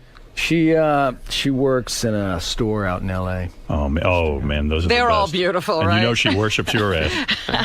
Bring her down to the set, let her see what's going on. Introduce her to Uma. She's starting to dream she's never going to have to work in that store That's anymore. right. Oh, man. She must be putting out like a maniac. How long you been doing her? Year and a half. How old? It's almost time. 27. 27. I love that age. He's getting impossible now. 27. He's just starting to get impossible, if you know what I mean. Really? Yeah. Jesus. What do you mean? What do you mean He's getting into that grouchy period, I think. That's what I'm saying. Is it time to Are we start gonna get rid of doing this one? the 3-month plan? We're actually He really doing loves well. her. Time Really to get does. rid of her, We though. went through a rough spot, but now I'm kind of come back. What was rough? You cheated on her? That's No, it wasn't really that. It's tough being on location. There you go. You know, it's hard not getting laid for 2 minutes. Wow. I didn't get laid for 2 minutes. So you cheated, huh? No. Really? No, You just wanted her there. And she has that dumb job in the store, and you tell her to quit, and she doesn't want to because she has to worry about Yeah, it. you got to make a commitment to get her to quit, right? You got to marry her.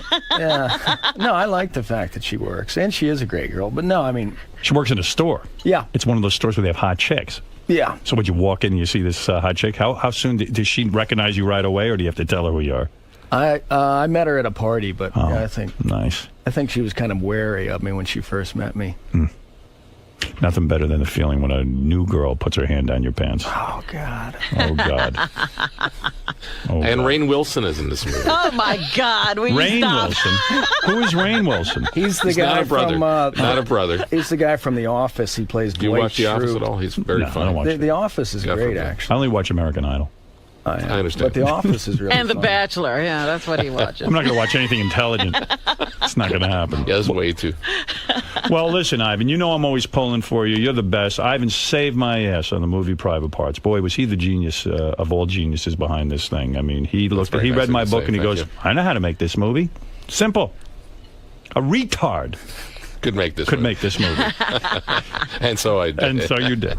And so I wish you luck with my super ex-girlfriend. You certainly got a great cast. Yeah, you know, it's always scary. I hate this week before.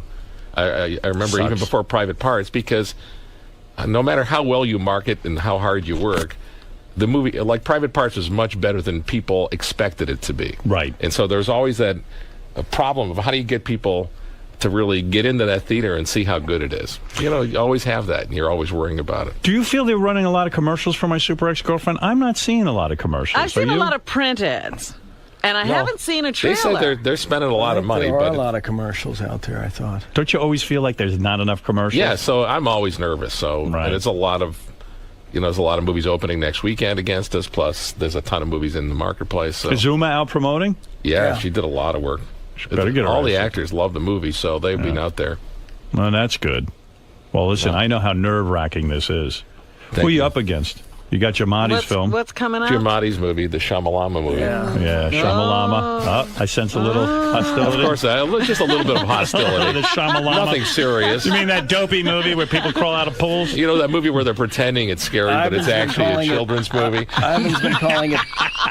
I'm not competitive or anything. Isn't it sad, though? He's been Honestly, calling it the chick in the pool. Is what Ivan's been The calling chick it. in the pool. But isn't it sad? Like M. Night's a guy who comes on my show. He's a brilliant guy. You're a brilliant guy. You go, why do all these movies have to open the same weekend and they get 1 week? I mean, I know, it's ridiculous. It's almost like all the studios should get together and say, look, let's coordinate I this. think they do, kind of, up to They a point, kind of, but then there's too you many just effing don't have movies. enough dates. There's so many movies. Yeah, and people want to get in the summer because once they saw this movie, they said, wow, this is great. We got to put it out in the summer. I said, wait a minute. Right. You know, we're a little movie relatively to those $250 million costers. Can't you put it in some other more benign spot?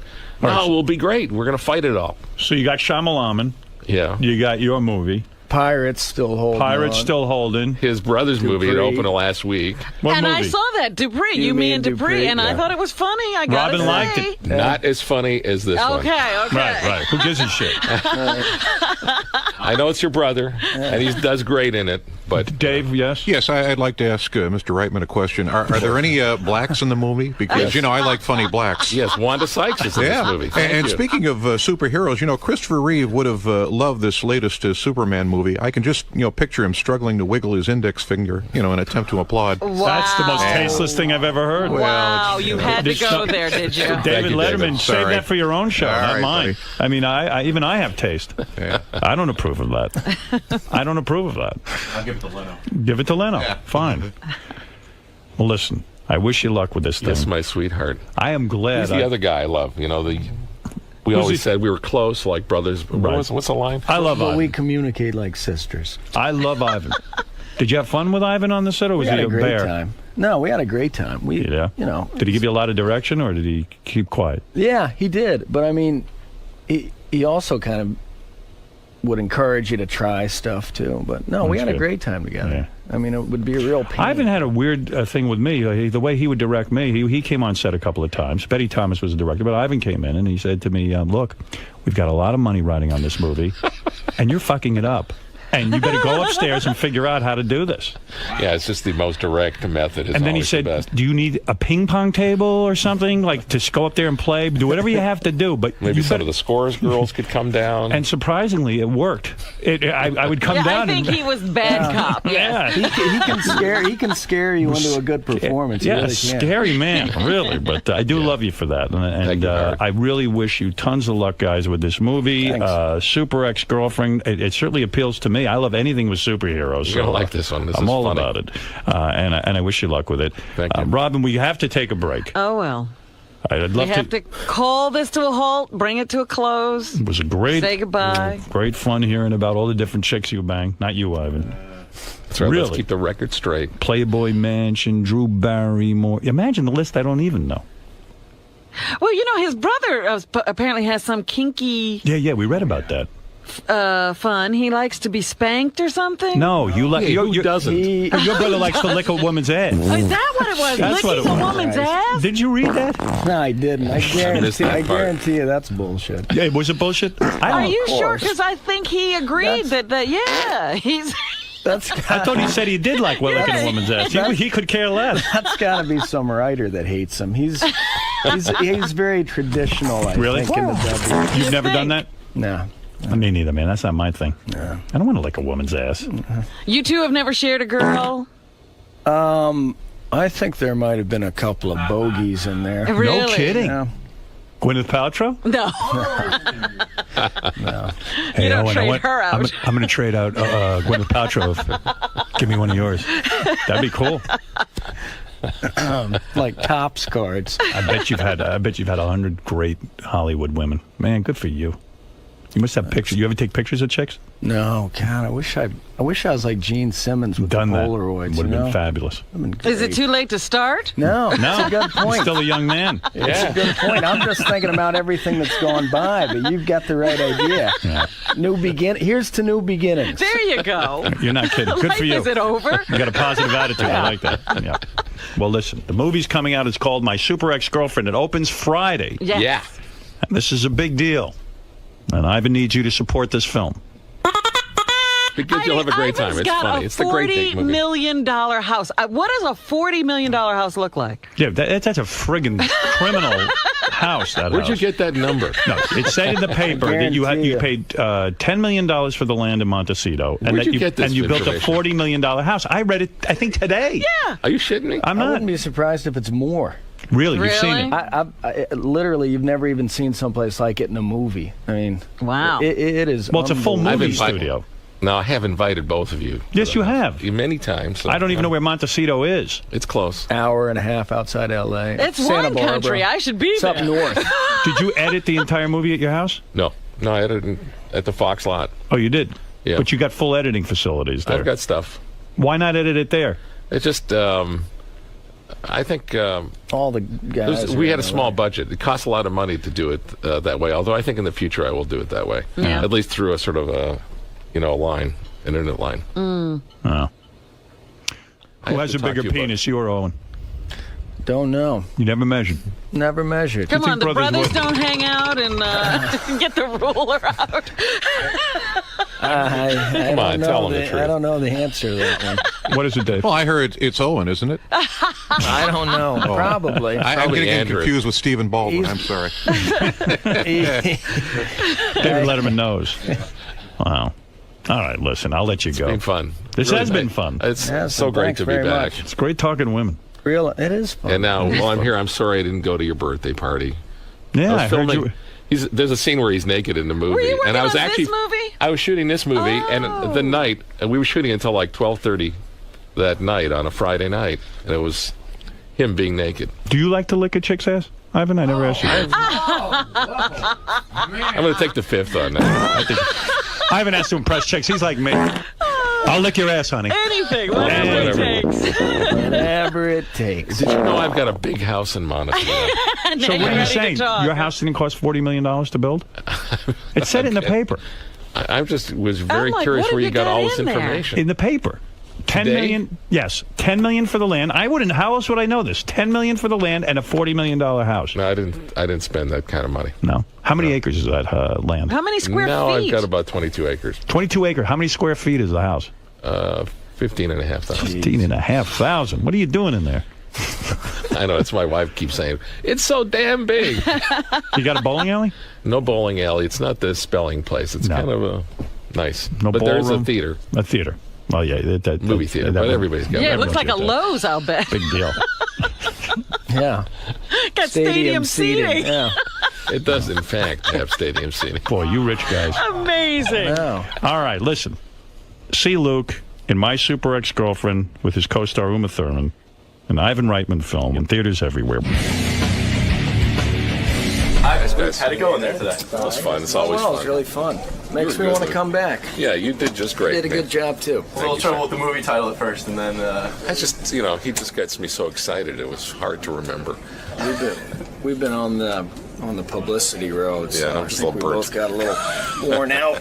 Luke, how is this in comparison to your other, publicity stops that you've done? Yeah, I mean, it's totally different. Of course, doing Howard, just, the questions and being on Sirius and, like being able to swear and things like that. But no, it's fun. It's refreshing because you get so into the mode of being on shows and kind of slightly BSing, But it's fun to come Also, on. Howard's the best interviewer. It's more He really is. relaxing. I always used to say that, forgetting about everything else, he's really one of those great guys who just sort of moves around and floats around, asks brilliant questions. It's funny. Yeah.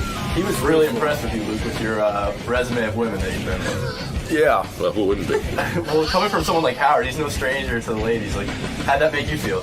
It made me feel great, man. Thanks for asking. It's interesting to go from Howard's questions to your questions. I know. You don't notice much difference. All do right. you? I have to catch a plane. Can I go now? All right. All right. Thanks for man. having Thank us. you. All right, Yeah. thanks. Bye-bye. Hi, I'm Doug Goodstein, executive producer of Howard TV On Demand.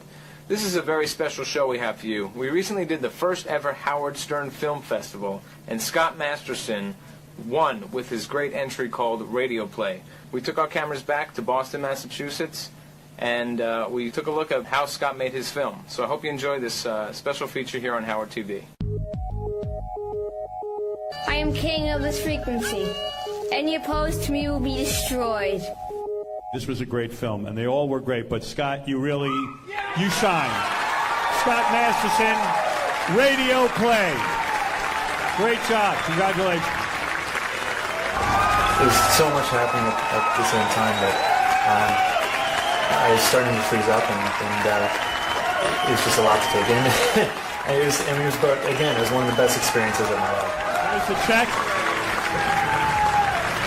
for $15,000 in cash plus additional prizes, all over $30,000. You want to say something? I just want to thank everyone that helped me out, the cast, the crew, especially John Rebella, who played Howard, and that's John's mom up there. It's a lot, all the people coming out, giving me the check, the award, Howard holding the mic in my face, him standing right next to me, shaking my hand. Does anyone read me? CQ. Does anyone copy? CQ.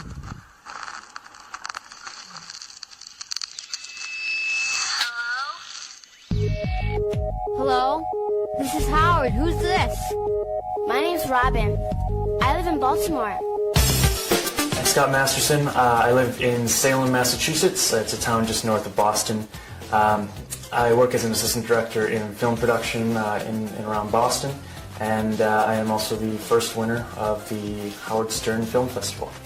Driving to work one day, listening to Sirius, I heard him announce the film festival. Yesterday, On Demand issued a press release saying Howard Stern, the man who revolutionized radio and is liberating television, how nice of them to say this, with his Howard Stern On Demand service, is celebrating his newfound freedom with what he has deemed the mother of all film festivals, where everything goes. So right away, I was starting to think of, what do I have access to here? Obviously, I don't have access to Howard or Robin or anything, so I started thinking of, having versions of people from the show. Are they older?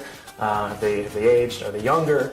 The younger thing just kind of stuck. It sounded perfect. The fact that it was G-rated didn't bother me at all. In fact, that's what lured me into it, because it was original, and I didn't think anybody else would be doing anything like that. And so then it just kind of spurred into this. Who can I get a favor from? What favors do I have built up? I get asked to do things for people for free a lot, and I turn most of them down, but Scott's one of those people that when he asks, I say yes. I found out about this project through Scott. He just called me one day. He was kind of vague. He just said he wanted to do this Howard Stern Film Festival, which I had heard about through another friend who asked me about doing a movie for it. And, he asked me for some help, and, I said I'd do whatever. At the same time, it was kind of rough because I was also trying to find a location. All these locations kept falling through or just required a lot of money to shoot there. And, I remembered having not shot myself, but worked on a film that shot in a funeral home that kind of had a nice 60s look. that I had gotten in with the guy who owned the place. Scott gave me a call to use the property for the film. At first, I didn't remember who he was. We worked previously on a different film. Then I hung up the phone, thought about it, called him back, said whatever he wants. He's a great kid. And then it was just a matter of finding a friend in casting that could help me find some kid actors that were trying to break into the business. I'm here. This is Howard. Who's this? I got a phone call from Scott, and he was a little apprehensive to tell me what the project was, and he said it was for the Howard Stern Film Festival. I got very excited because I've been listening to the show for years, and I have a lifetime subscription to Sirius, so I was pretty excited about John portraying Howard. I had received an email that was looking for a little boy, preferably with long hair, and I figured I'd go ahead and send in for it. It became this like strange, awkward conversation to have with parents as I was locking that location, having a conversation with parents like, yeah, this is a film for the Howard Stern Film Festival. Don't worry, there's no obscenities, there's no, gross out humor.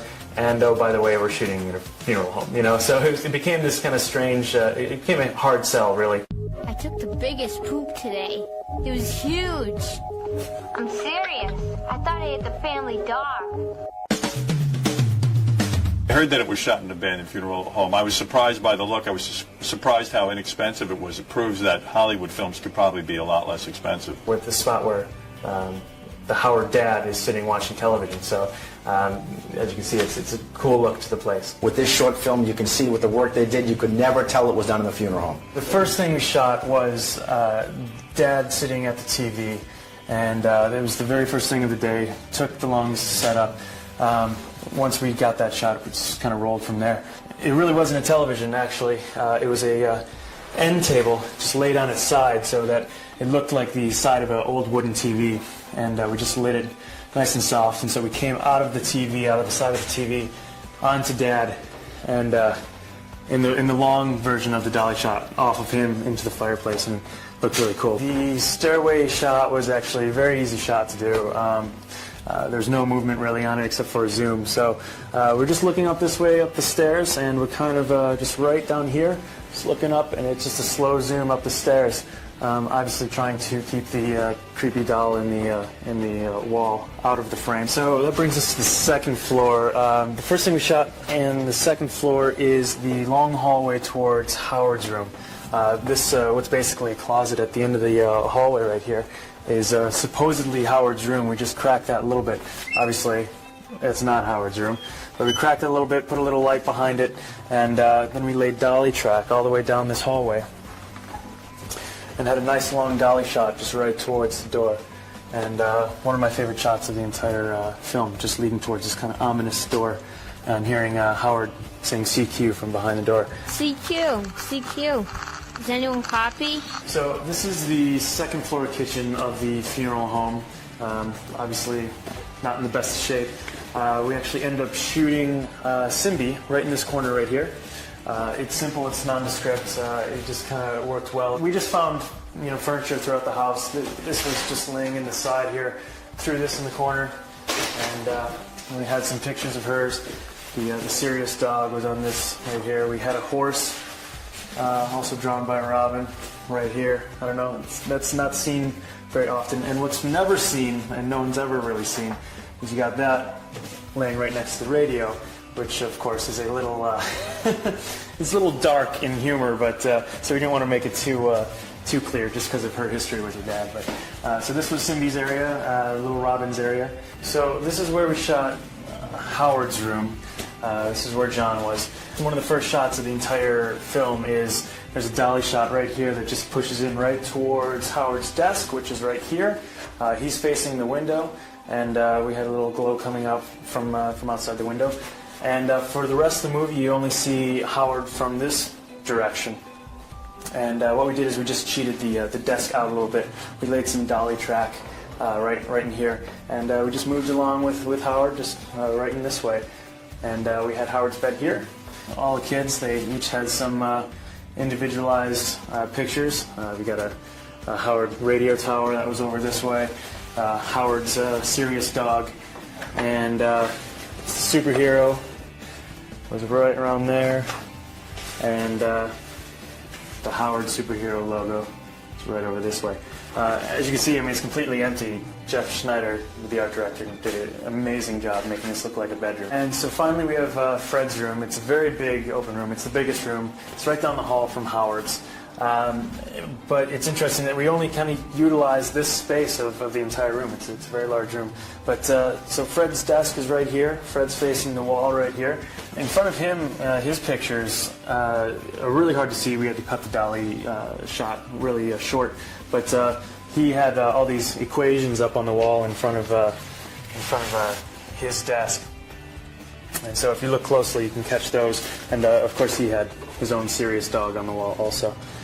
So each of the kids had a serious dog up on the wall that they had apparently drawn. I didn't want to light it so everything looked the same. I had to give everybody a different feel. Each room had to look different.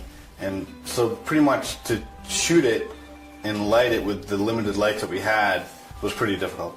We put some gels in there and just set the right mood for each room, each person. You went for a film based in 1962, and immediately you felt like you were in 1962. The way it was lit, the way the kids looked, all the props on the tables, the whole ambiance just looked like a timepiece from '62. The lighting was great. You could tell that there was actually like dolly moves, like a camera on rails, and like these very smooth moves in and out. You could tell that they worked really hard to put this movie together in one day. Don't get me wrong, I love my dad. He's always calling me stupid and stuff.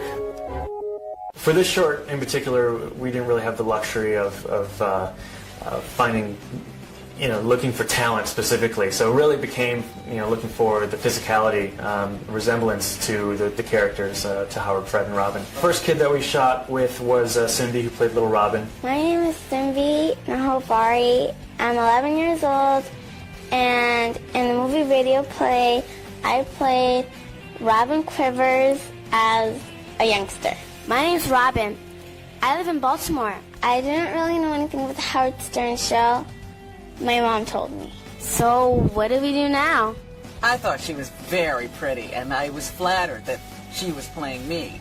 And then I thought she was really intelligent, which I think is, another compliment to me. She was fantastic, and she blew us away until she got to, the part where she had to read the news. Well, high tension continues over the Soviet missiles discovered in Cuba. German police have occupied their Spiegel's offices in Cuba. German police have occupied their Spiegel offices in Hamburg. Well, when I had to read the news, that was very hard because I kept on mispronouncing some of the words, and I kept on forgetting some of the words, but Scott and the other people, they made it really easy. I think the thing that I really got out of the little girl's performance in that movie was you really got a sense of like this intelligent little girl talking into a microphone. High tension continues over the Soviet missiles discovered in Cuba. German police have occupied their Spiegel offices in Hamburg. And Who's Afraid of Virginia Woolf has had a strong opening this week on Broadway. After shooting for about an hour and a half with Simbi, the kid who played Fred came in. His name is Jimmy. Jimmy came in very excited to make all the sound effects. His mom said he'd been practicing all night, which I'm sure was annoying to her. Hi, my name is Jimmy Flynn Jr. I'm 7 years old, and I'm playing the role for Fred. Little Fred was perfect.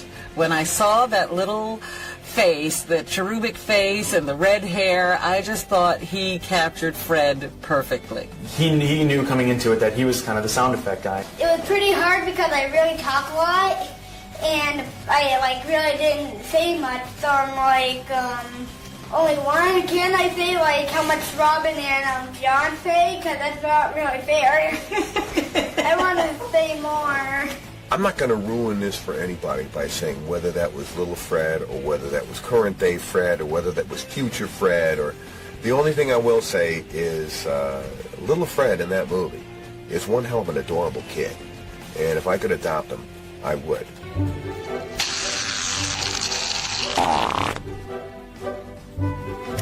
That's exactly what it sounded like. So the 3 child actors came in at 3 completely different times, and they were shot in completely different rooms. And so the challenge became, editing it in a way where it looked like they were talking to each other when really they were just reading their lines with me. Yeah, wasn't it kind of like freaky? You had to talk to somebody, but they weren't really there. Yeah, it was so scary because I think that they should have made Scott on the other line, or like you, because you guys were there. So they should have make all the people come and then do it so it wouldn't be freaky. Because I got like freaked out. Ah. Next we shot with John Rebello, who played Little Howard. Before I did radio play, I knew that the Howard Stern show, they talked about the news, and Howard would always make jokes about crazy stuff, and he considered himself the king of all media. Cheerio. I am king of this frequency. Any opposed to me will be destroyed. John knew like all his lines. I don't even think he looked at the script maybe once. And I think he only got the script maybe the night before. In the morning, sometimes I listened to the show, and then I went over the lines with my mom a little, and she told me how to say some certain lines, and then Scott coached me a little, and then I was like a mini Howard. Don't get me wrong. I love my dad.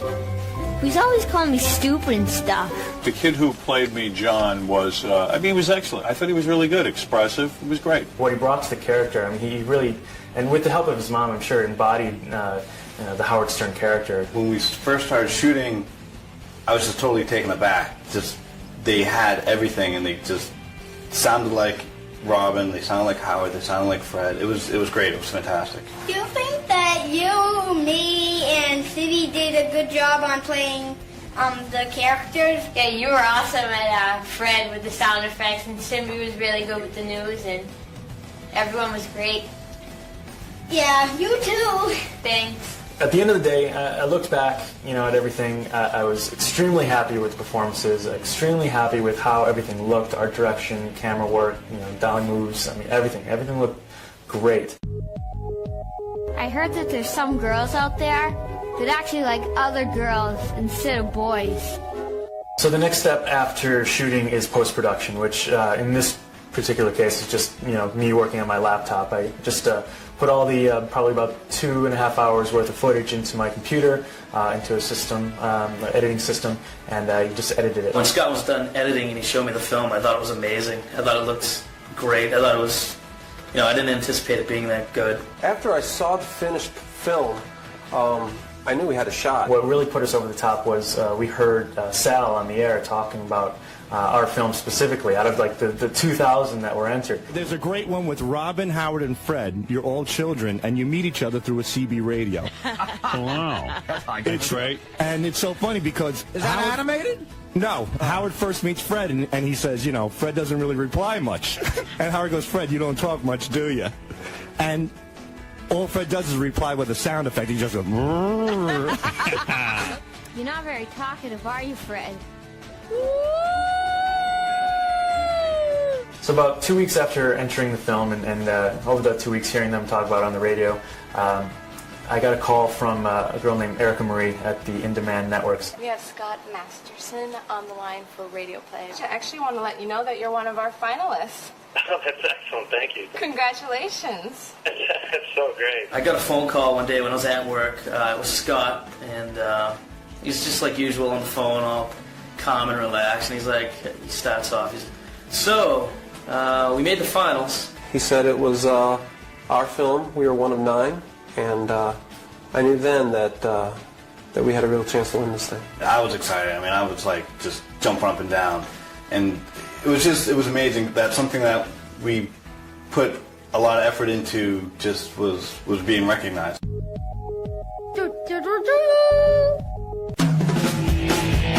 So get to the festival, they bring us downstairs and meet all the other filmmakers and start putting faces to the other, films and realizing, wow, they want this just as bad as I did. They put as much hard work into this as I have, if not probably more, I went to the film festival with Andy. We sat in the first row of the balcony. Scott was just down in the kind of front row, right in front of the stage. When they screened my film in front of the 600 plus crowd, it was one of the most amazing experiences of my life. Hello? This is Howard. Who's this? Fred. Where do you live, Fred? Connecticut. It was timed out perfectly, all the reactions, and I hadn't really seen that until the screening. The crowd reaction was intense. Didn't expect it at all. I kind of just looked at Andy and gave him this look of like, you know, like, wow, what's going on right now? I hadn't seen all the films at that point, but I had a feeling that was the winner. I remember giving it all 3 10s, you know, because when you judged, there were 3 categories, and you had to give each film a number. So after the screening of the films, there was a judging round where they bring us out individually one at a time and critique the films. And when they called my name and I came out, there was a standing ovation, a reaction